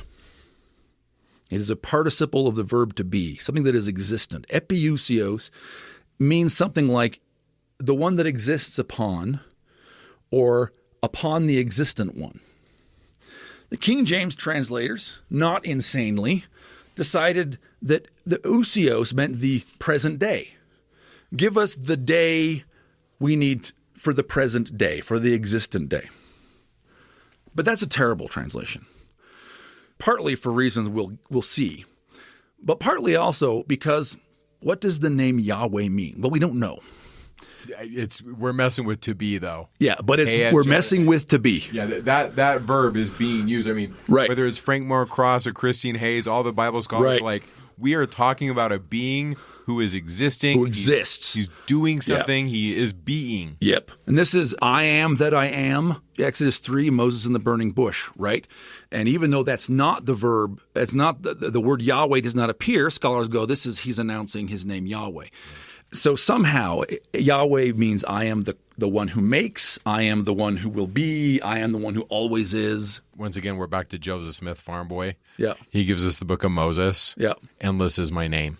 Yeah. I was, I am, I will be. I mean, he's just a kid when he's putting that out there. He's the existent one. Yeah. So I think that the epiousios bread, now let's just pause this as a hypothesis and see if it makes sense in the rest of the chapter here. So epiousios bread is the Yahweh bread. It's the bread that Yahweh is in, or the bread that maybe is on Yahweh. That seems to make less sense. It's the Yahweh bread. Give us today. Give us now. It's urgent. Give us now the Yahweh bread, right? Not give us today the bread we need today. Give us now the Yahweh. We're not talking about focaccia at Kneaders. Right. It's a different bread. And by the way, there's a whole other discourse here about bread. Manna is bread. Jesus identifies himself as bread in John as the bread of heaven. John chapter 5, he identifies himself as manna. There is bread in the book of Leviticus, the bread of the presence or the bread of the face or the show bread that is baked and apparently eaten in this second room by Aaron and his sons, is what Leviticus says, which, by the way, is flavored with frankincense and is said to be a memorial offering. And then Jesus in the upper room on the night before the crucifixion passes out bread and says, do this in remembrance of me. There's various connections in the New Testament and Old where Jesus connects himself with not just bread, but bread in the temple. Manna, which was kept, Hebrews 9 says that a pot of manna was kept inside the ark. Bread in the temple, Jesus says, I'm that bread. When he's instituting the sacrament, he seems to be saying, I am the bread of the Levites, which they eat in the temple, right? So now it's interesting because the prayer here is, give us now this Yahweh bread. It reminds me, last night I was reading Exodus in the Hebrew, and I had a student ask me, what's going on with the frost? Why is it compared to frost? Yeah. And the word for frost is a cognative kafar. Oh, interesting. Well, obviously because the frost covers the ground, because right? It covers. But what is kafar? Atone. It's atonement bread. Yeah. So it's the same stuff, right? Yeah, that's really interesting. I didn't either, but as soon as I looked at it, I'm like, oh, that's kafar. They just moved the vowel point over. Sometimes you need someone to ask you a question. Yeah. Wow, awesome. Atonement bread, Yahweh bread, epiousios. Yeah. It's pretty awesome. It's white and sweet. It tastes like honey. So we get this group prayer. Then verses 16 through 18, there is these verses on fasting and washing and anointing. So maybe if we're talking about people who have previously been washed and anointed and have approached in a state of fasting, maybe now it's being explained to them why, right? Or maybe now they're being taught a law of fasting. One of the glories and great challenges is how skeletal this is. And so there's inevitably guessing and inevitably a road of discovering more things over time. It's skeletal, but yet they drop epiousios on you. Right. I mean, that one word is a whole dirt road you could go down. Right. And there are many such roads.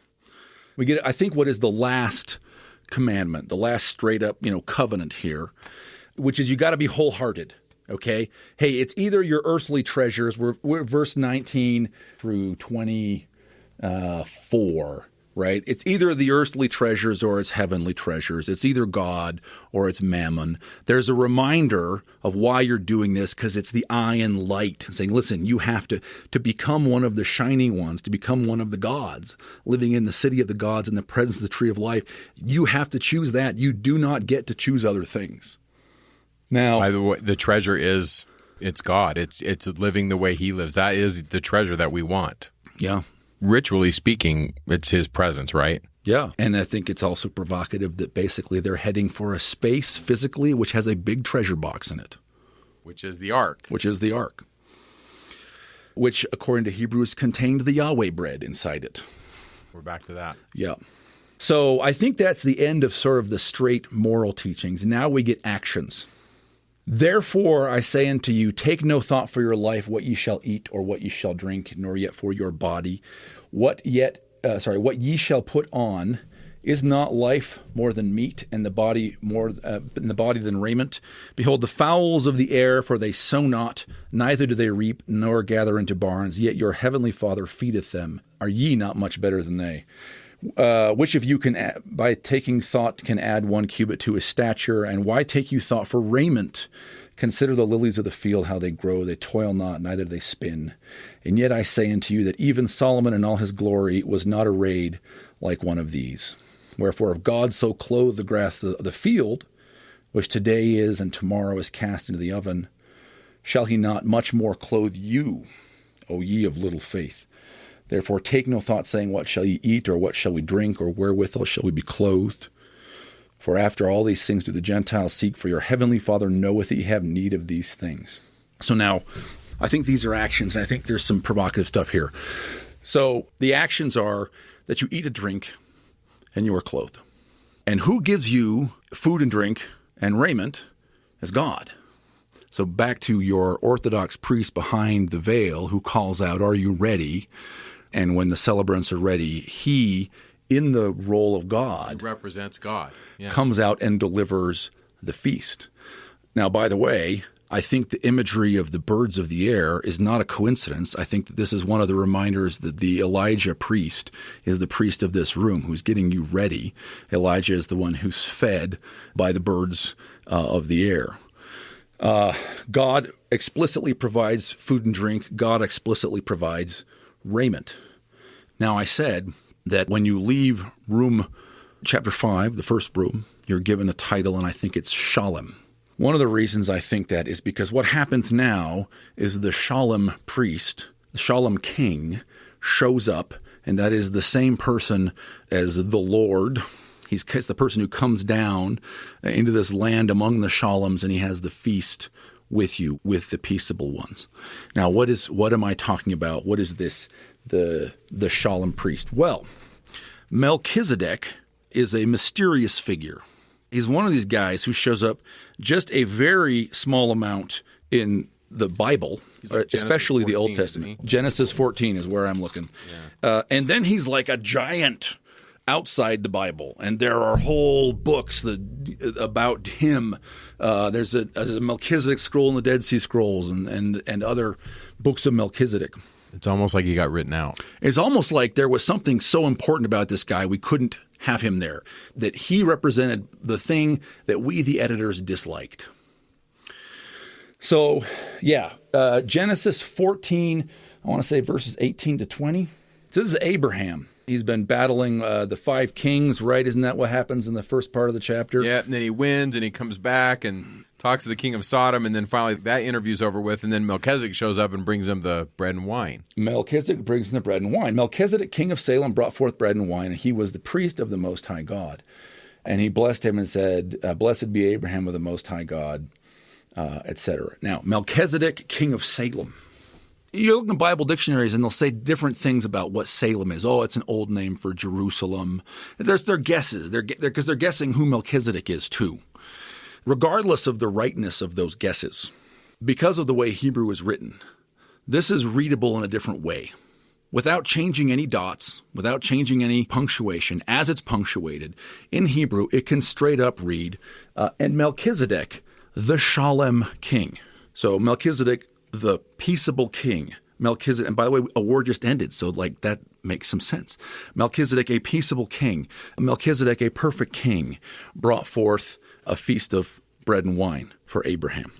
I think that story of Melchizedek having a feast with Abraham is a little vignette of this moment in the rite. I think you also see in Psalm 23 maybe a little vignette of this same moment where the shepherd who has a staff is showing up and is feeding you. He has to go through the valley of the shadow of death, or he has to fight the kings of these 5 kings of the north, or he has to overcome the trials, the adversary, the temptations of these 4 covenants he made, right? Yeah. Now, let me make one other point on this little feast. I'm going to come back and say something about that in a minute. One of the beatitudes is, blessed are they who hunger and thirst after righteousness, for they shall be filled. Now, the name Melchizedek, again, discussion over exactly what it means, but half of the name is king and half of the name is righteousness. So it means something like my king is righteousness, or the king of righteousness, or my king is righteous, or something like that.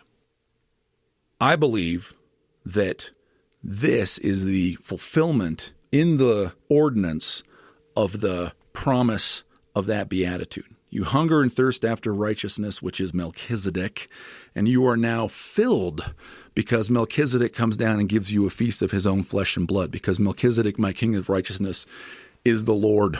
Jesus is that king. That we used to call it the priesthood after the order of the Son of God, and then we changed it to Melchizedek because that's not different. Dots are connecting. Now, the chapter ends interestingly. Seek ye the kingdom of God. Okay, again, we have the kingdom of God and his righteousness, and these things will be added unto you. Now, I think if there are stage directions here, and if righteousness is Melchizedek, so those who are filled with righteousness have eaten Melchizedek, then Melchizedek is now withdrawn. He came and had the feast, and he fed you, and he gave you water, and or wine probably. He clothed you, and he is now gone, and you're instructed to seek him. And where is he? He's in the kingdom of God, which lines up very well with the idea that we started in room 1 of the temple, the porch outside. We've been in room 2 now, and we're about to approach room 3, which is the Holy of Holies. Melchizedek has come down, had the feast, and he's gone back. Now, fast and furious, because I'm already going to be like your longest podcast ever, and I apologize. So look, Matthew chapter 7, we should be entering the kingdom of God here. The first 5 verses are a warning against judgment. What sense does that make? Well, it makes all the sense in the world that you're about to get your own judgment. This is it, right? You've had your mortal life now. You are about to be judged. So this is your last warning. Get the beam out of your own eye. 6, cast not that which is holy unto the dogs, neither cast ye your pearls before swine. Now, again, if you just try and read this as a sermon, it just sounds like random things. Hey, here's some paragraphs about judgment, and now, don't holy things before swine. But in the context of a liturgy, it makes all the sense in the world, because you're about to pass into the most holy of these 3 spheres, the highest. And so you're getting a warning. Hey, this is it. You're going to see it all.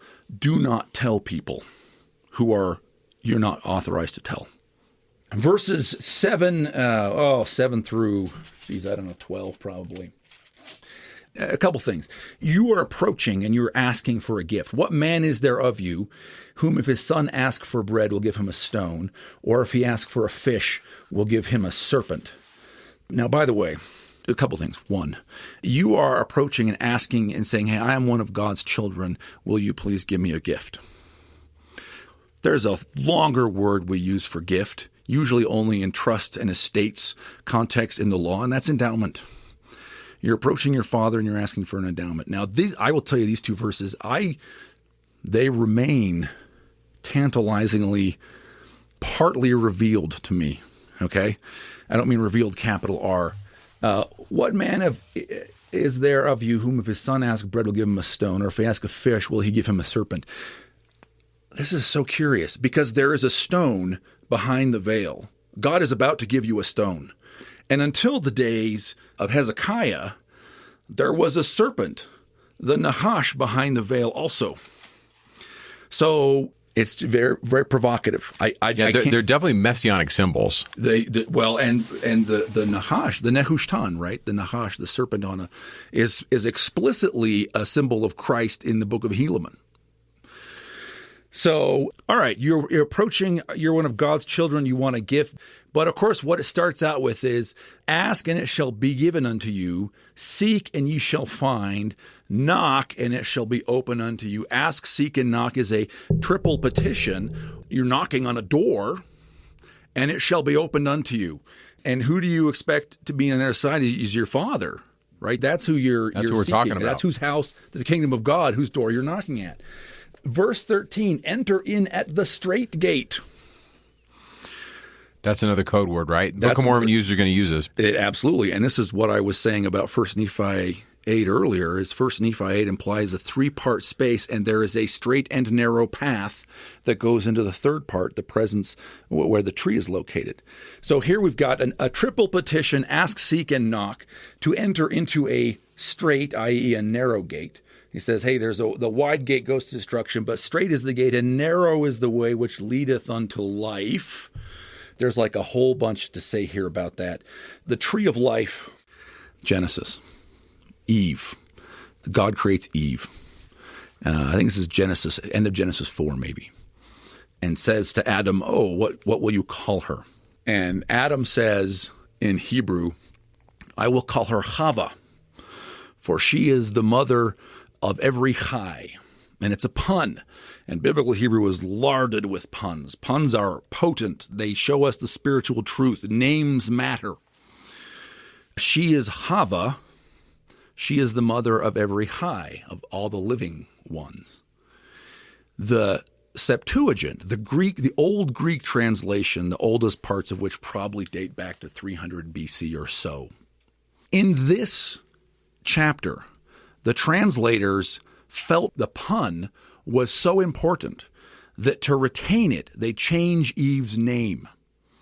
And so the Septuagint here says, I shall call her Zoe, for she is the mother of all the zoonton, of all the living things. Eve is life. The tree of life is the tree of Eve. And this is the path that leads unto life, unto the tree of life, unto the kingdom of Eve, back into the garden, right? So we're going to see some others, but there's a suggestion or two here in Matthew 5, 6, and 7 that the story, the myth that is being acted out, and by myth I don't mean a false story. No, we're talking about an important story. An important story that we participate in by reliving part of it. The myth, the story that animates his ordinance seems to, at least in part, to be the story of the garden. And it seems to be about going to the garden. And by the way, there's an architectural, well, let me come back to that in a minute. There's an architectural point here. So what happens? You go through the straight and narrow gate that leadeth unto life. There's a warning about false prophets. You'll know them by their fruits. Do men gather grapes of thorns or figs of thistles? Thorns and thistles are akanthoi and triboloi. So it turns out those are the same things, Greek translation, the Septuagint, that are said to spring up when Adam and Eve leave the garden. In the Greek, so we're talking about like Genesis 5, I think, right? When Adam and Eve leave the garden, akanthoi and triboloi spring up. Now, as we're going back into life, the land of Eve. We're leaving the thorns and thistles. We're leaving. It almost as if we are meant to imagine them as a wall. This is reverse. This is in Temples of the Ancient World, that picture where the temple is the reversal of the Eden story. Which is really interesting, right? Because the next thing, we pass through this wall that we got cast out over the wall, and are going back through the wall. Even so, every good tree bringeth forth good fruit, but a corrupt tree bringeth forth evil fruit. So that we get through the wall, and what we see is the tree with good fruit. And there's a whole other conversation about where is the menorah in the temple. And I will say, for now, this. It could be its own podcast. Literally. The prose descriptions in Kings and Chronicles say it's in room 2. But the visionary descriptions almost uniformly put it in room 3. John puts it in the 3rd room. John puts it at the very end. In fact, this is really We got to do Revelation 22? Yes, and also we have to do Tolkien. We're going to do both those things right now. And the architecture point. So in the layout of the Jerusalem temple, there are 2 pillars up front. And according to all the visionary accounts, including this one, a tree in the very back, which suggests that we've got a journey from 2 trees to 1 tree, which is the story of Eden. The tree of life, the tree of knowledge of good and evil were cast out. And so the story is told cyclically as a circle, okay? But you're experiencing it in a line, and you go from the 2 trees to the 1 tree. By the way, the Bible, as constructed now, makes that same journey because it starts in Genesis with the 2 trees, the tree of knowledge of good and evil and the tree of life, and it ends Revelation 22 with just 1 tree. With just 1 tree. Yeah. Which is a restored vision of the Holy of Holies, and it's 1 tree, and it's by the throne of God. It is in the Holy of Holies, and there's water flowing out of it. So the flowing waters of the temple that it's interesting. We see them, it's corrupted in 1 Nephi 8 and elsewhere, are restored to purity. By the way, this is pure tangent. That's actually in Tolkien too, because Tolkien starts with the 2 trees of Valar and 2 trees of Arda, where the gods are, and the spider comes and destroys them. And that's in the Silmarillion in the beginning. And the Lord of the Rings ends After, the rings are destroyed, with the tree in Gondor has to be restored. Aragorn, who is the king, goes up into the mountain and gets a living sapling descending from the true tree and goes and restores it. And he's wearing it on his breastplate and his shield. That's right, because Tolkien was a profound Catholic, and the book Lord of the Rings is deeply Catholic, and most people have no idea. Anyway, that's a tangent. So, but remember, we start at the beginning, right? These 9 beatitudes, people with these who hunger thirst after righteousness, the meek, the poor in spirit, Ashrei, how great their happiness, or of Asherah, they are of Asherah, they belong to the tree of life. Now we've made the journey, and the journey appears to be back over the wall of thorns and thistles and into the garden. I love that connection. Yeah, it's crazy. Verse 21 to 23, not everyone who saith, Lord, Lord, shall enter the kingdom of heaven. Okay, we are now entering the kingdom of heaven, but those who do the will of my Father. This is it. This is the moment of your judgment. You're passing in, you see the tree, you get your moment of judgment, and therefore who did their works. And now you get a new title. He is a wise man, and he builds his house upon a rock. I never looked at that as a title. But that makes sense because you've sought wisdom. Yep. And now wisdom is inside of you. And you are in the kingdom of wisdom. You are in the presence of the tree of life. And read Proverbs 3:13 to 17 in this connection. Ashrei, the happiness of the man who finds wisdom. He'll grasp onto her. She'll be a tree of life to him. That's another vignette kind of seeing this same thing. So look, building on the rock means you sit upon the throne of God. This is it. You become one of the shining ones. You become divine. And the storms cannot move you. And so no wonder that verse 28, when Jesus ended these sayings, people were astonished at his doctrine. Those that knew were astonished. Everyone Some people thought, is this just a collection of old Egyptian sayings or something? Right. That's Martin Luther thought that it was a satanic fraud. So look, if you stop listening to the podcast now, you have a key, right? This is it. I will tell you that the epistle to Hebrews makes more sense when you realize that the writer assumes that you know this ordinance and assumes you understand the Day of Atonement and is using those to explain who Christ was. And 1 Nephi 8 is showing this same ascent with some interesting details, such as, for example, that you grasp the word of God 4 times to pass through the straight and narrow path. And just numerous other passages. So I had to do John this summer in my class, and I translated it and over again, where Jesus says, receive the Holy Ghost, receive me. Oh, yeah. Lambano. Lambano is to grasp. Is to grasp. And I can't let go of the iron rod. I'm grasping it. But then from a ritual standpoint, what does it mean to grasp something and to know someone? And anyway, so John, I think John was in on all this stuff. Oh, 100%. And John 1, right? John 1:12. This is the prologue, and John is just kind of giving the overall explanation, and it's very high level and imagistic. As many as received him, but it's elabon, it's held him. You're holding as many grasped him, to them he gave power, and it's exousia, which means authority. In fact, they actually have a little footnote, authority, right, or privilege. He gave the authority to become the sons of God, right? And the authority. It's an ordinance. It's an ordinance. Now, let me show you one more thing about that ordinance, okay? And maybe we'll go through an example and of then how we're going to end in 2 Nephi 9. And then 2 Nephi 9. If you've held on this long, and sad to say, there's a lot more than 2 Nephi 9, but at some point, we got to eat. Yeah, that's true. That's true of the Book of Mormon always. You always have to leave it at some point. You got to eat. You must eat. So look, let me just read the Beatitudes here. Not the full 9, but just the 7 that are, again, there's 9 Beatitude statements. That matters. Not so much for Matthew 5 that I know, but for 2 Nephi 9 it matters. But there are 7 blessings, right? By the way, it's also provocative that there are 7 branches of the menorah. Another reason to think there's a deliberate reference here to the tree of light and life towards which one is journeying. Blessed are the poor in spirit, for theirs is the kingdom of heaven. Blessed are they that mourn, for they shall be comforted. Blessed are the meek, for they shall inherit the earth.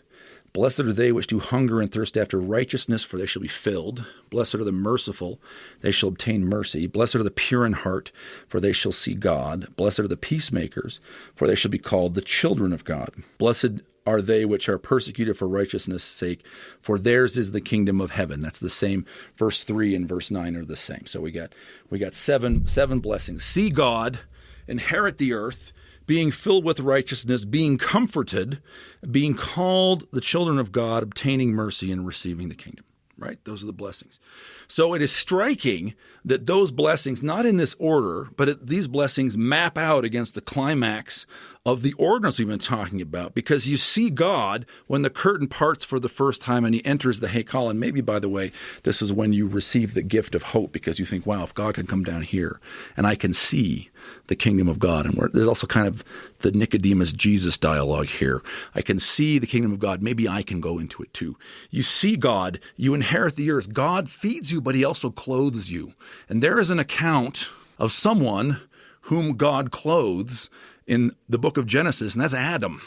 God clothes Adam and gives him dominion over the earth. You are inheriting the earth when God clothes you. And again, hint here that the story that animates this is the garden story, or a version of the garden story in which you return. You are filled with righteousness when God, the Lord Melchizedek, feeds you a feast of his own flesh and blood. You are comforted by the receipt of the Spirit. If you look at the sacrament prayers, the bread and the wine prayers that Moroni gives us in the Book of Moroni, he never says where they come from. He never says where we use those prayers. He refers to the church, but he refers to the church as people standing or sitting, and the church did this and that, not a building. And the promise of those prayers is that you'll be comforted. And I think that where we should think those came from is this temple liturgy, that those are a version of those were the prayers that the Melchizedek priest spoke as he fed you his flesh and blood, and you were comforted. You approach, you ask, seek, and knock as a child of God. Let me have a gift from my Father, right? You're called the children of God. You then have after you see the tree, apparently verses 21 to 24, you have your judgment, and this is where you obtain mercy. And then having obtained mercy, you enter the kingdom of heaven, right? So those 7 beatitudes are the climax of the ordinance, which I think should suggest to us, if you needed any more convincing, that we're not imagining things. It's almost like a list. I know that anciently poets were really skilled if they had this huge sermon memorized, but sometimes if they just knew 9 things, right, then they could go back, okay, I'm on number 2, now we're going to go with this. Now, I don't know how Jesus did this. I don't know if he had the whole thing memorized, but it's almost, if I'm hearing you right, like the Beatitudes is a shortened version of this. Nibley writes about this in the Joseph Smith book about the Egyptian endowment, where he says they would have an ordinance, but then they had a short list that they would memorize to help them remember the big story. That's probably right. And it raises, you're asking a really good question, which is, let me paraphrase, what kind of document is this? Why would you write such a document? Right. Right? And for what purpose is this? For what purpose? And you can imagine, I can imagine several purposes, right? One, if I wanted to train people to be able to officiate in this ordinance, but I wanted to record it in a way that if someone found it, it wouldn't make anything of it. They'd just throw it away, or it wouldn't matter, right? Or they'd say, "This is all the devil's work." Yes, this is a counterfeit by Satan. Good job, Martin. He didn't like the Epistle of James either. He was just wrong. So another reason I think that I can see writing this down is if you wanted people to be prepared for this experience, right? Think about this ordinance. It is long. This might have been hours, And in visionary accounts like 1 Nephi 8, you talk about, and then there was a space of time, or 3rd Nephi, the passage of time. Like there might have been periods in this ordinance where you were like left alone for an hour to like struggle with your spiritual striving, right? Let me master myself. I got to forgive my brother, Chaim, or I can't go to the altar, right? So I think you want people prepared, but at the same time, it's like our temple prep classes. You don't want to spell out, okay, here's what's going to happen. I think this is a way to do that. I think this is a way. So you teach this text. You say this was a sermon of Jesus. Let's talk about what it means. Maybe you even subtly show them gestures or ritual actions they'll take without them realizing. If they, in the ritual, are going to be smitten upon the cheek.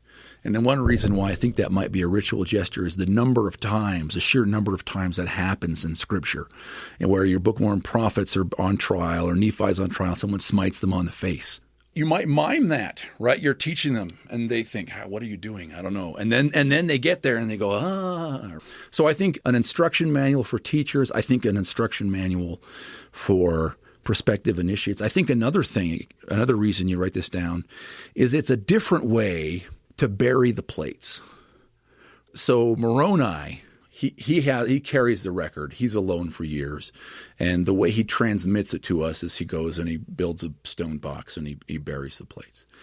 I think the way Matthew transmitted this stuff to us is he wrote it down in documents and circulated it publicly and made sure everyone had it, and attached to it all the stories about Jesus everybody loved, including other sort of interesting cryptic things. Hey, Mount of Transfiguration. Hey, temptation in the wilderness. Hey, which relate to that. And by hiding it in plain sight and just making sure that it was as dispersed as possible, it would survive persecution and it would survive corruption. And if it's coded, then it doesn't get edited. Yes. No one's going to go, "Oh, wait, this we'll take out this part." No, they're just going, it's more of this weird Jewish gibberish from those guys that, right? We don't care. So let's do Book of Mormon. Okay. Let's do it. So Nephi, who told us that he's writing because he knows the mysteries, he inserts, it's actually several chapters, and he doesn't give us any context. He just inserts, here's this stuff from Jacob, and Jacob quotes some chapters of Isaiah, and those are interesting, but I want to go through 2 Nephi 9. So Jacob's speaking, and the question is, can we infer anything from the text about who he's speaking to or where he might be speaking, and does the text tell us anything that we didn't already know? So ostensibly, he's starting out talking about the covenants of the Lord, that he's covenanted with all the house of Israel. But he gets very quickly into a more universal kind of story.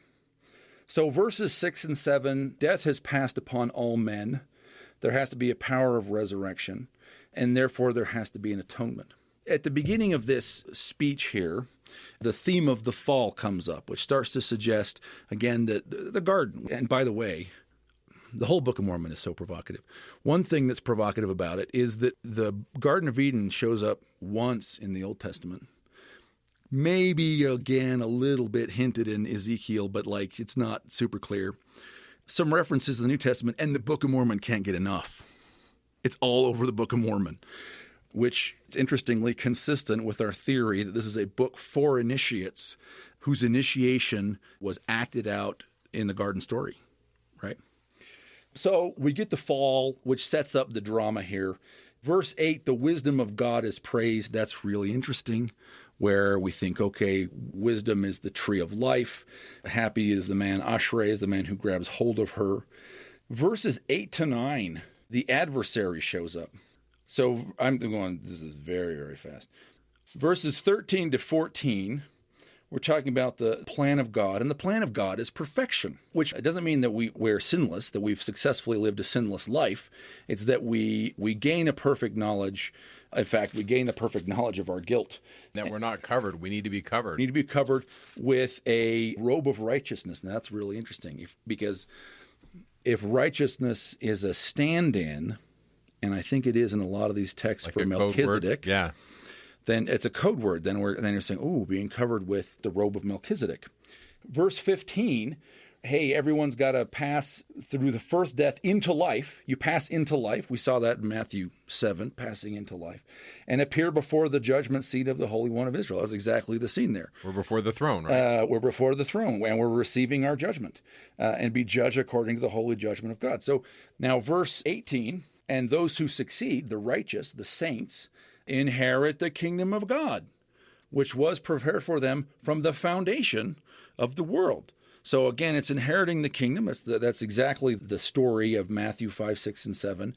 And they're at the throne of God. They're standing at the foundation stone as we conceptualize this verse. We don't even think about that in the West, about the foundation stone. But if you and I lived in 650 BC and we said things like gate and foundation stone and the robe of righteousness, I mean, we'd just, especially if we were in Lehi's tradition, I think there was a distinction there. There were probably, like you said, different views. But in Lehi's camp, he would have said, we're totally talking temple. Yeah. Let me come back and throw out some other, yes, absolutely. So By the way, read the Psalm of Nephi, the end of 2 Nephi 4. Lehi's dead, and the language Nephi uses to console himself is all this language.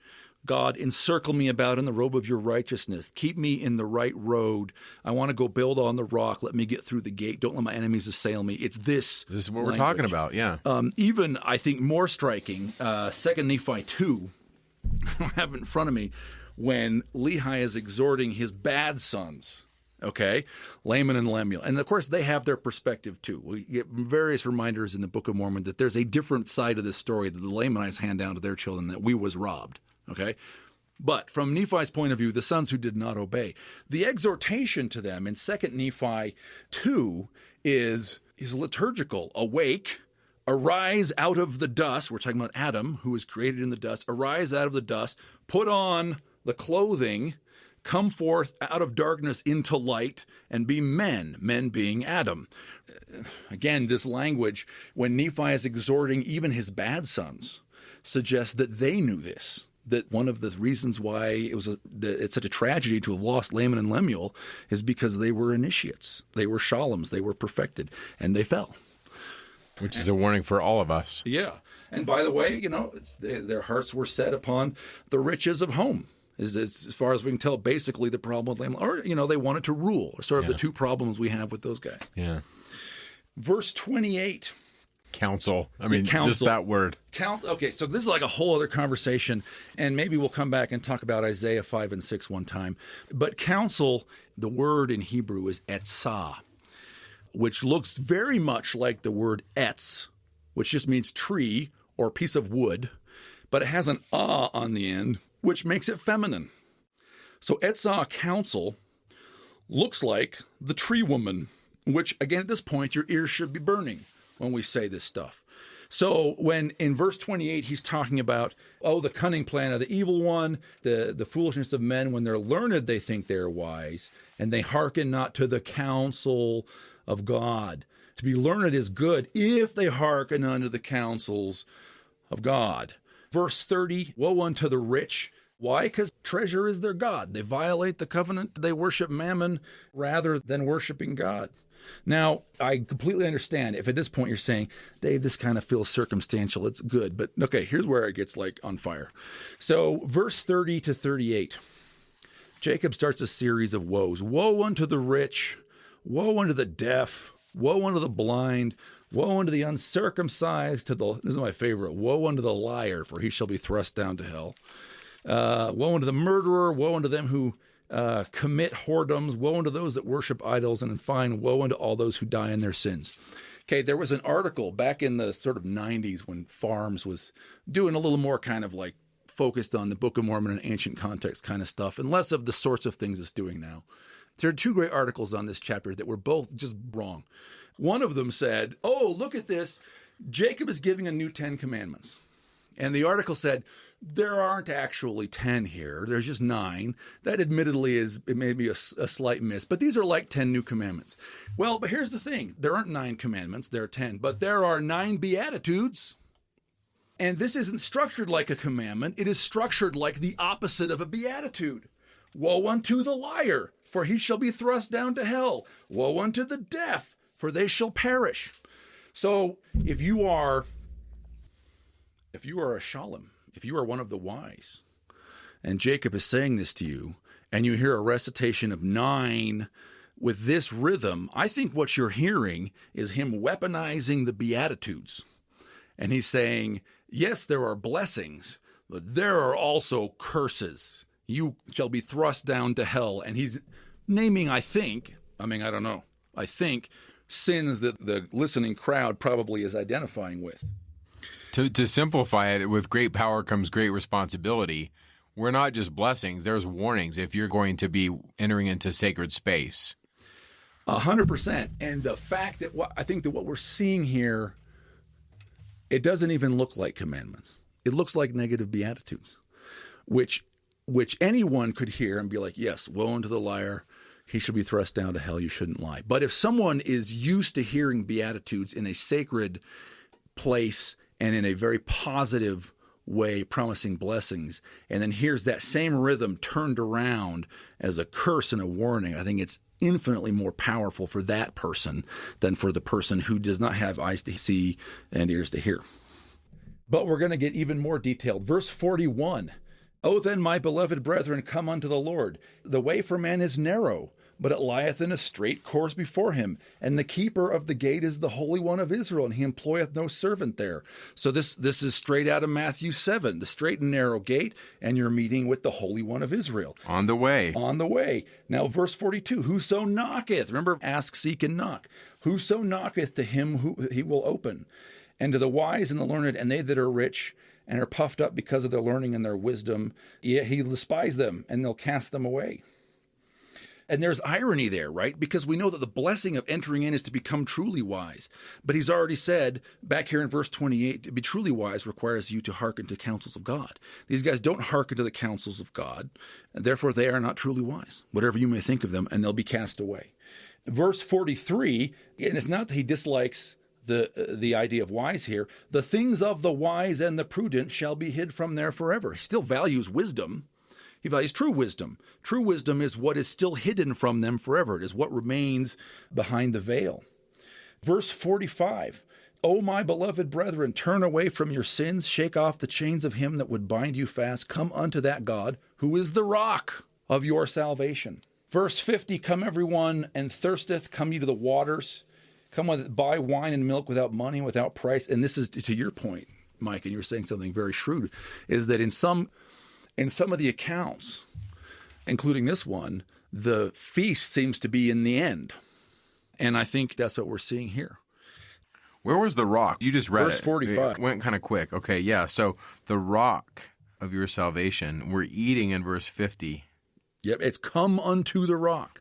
Verse 51, we are feasting on that which perisheth not. Because you're not just eating bread, you're eating the Yahweh bread. You're eating the flesh and blood of Melchizedek. The epiousios. The epiousios bread. That's so awesome. So what is this? Well, 53, we become a righteous branch unto the house, we become a tree. This is Isaiah's 11 imagery. Fantastic. We're back to the tree again. So I think that seeing that the Sermon on the Mount, let me remind you that that's not my discovery. It's Jack Welch's.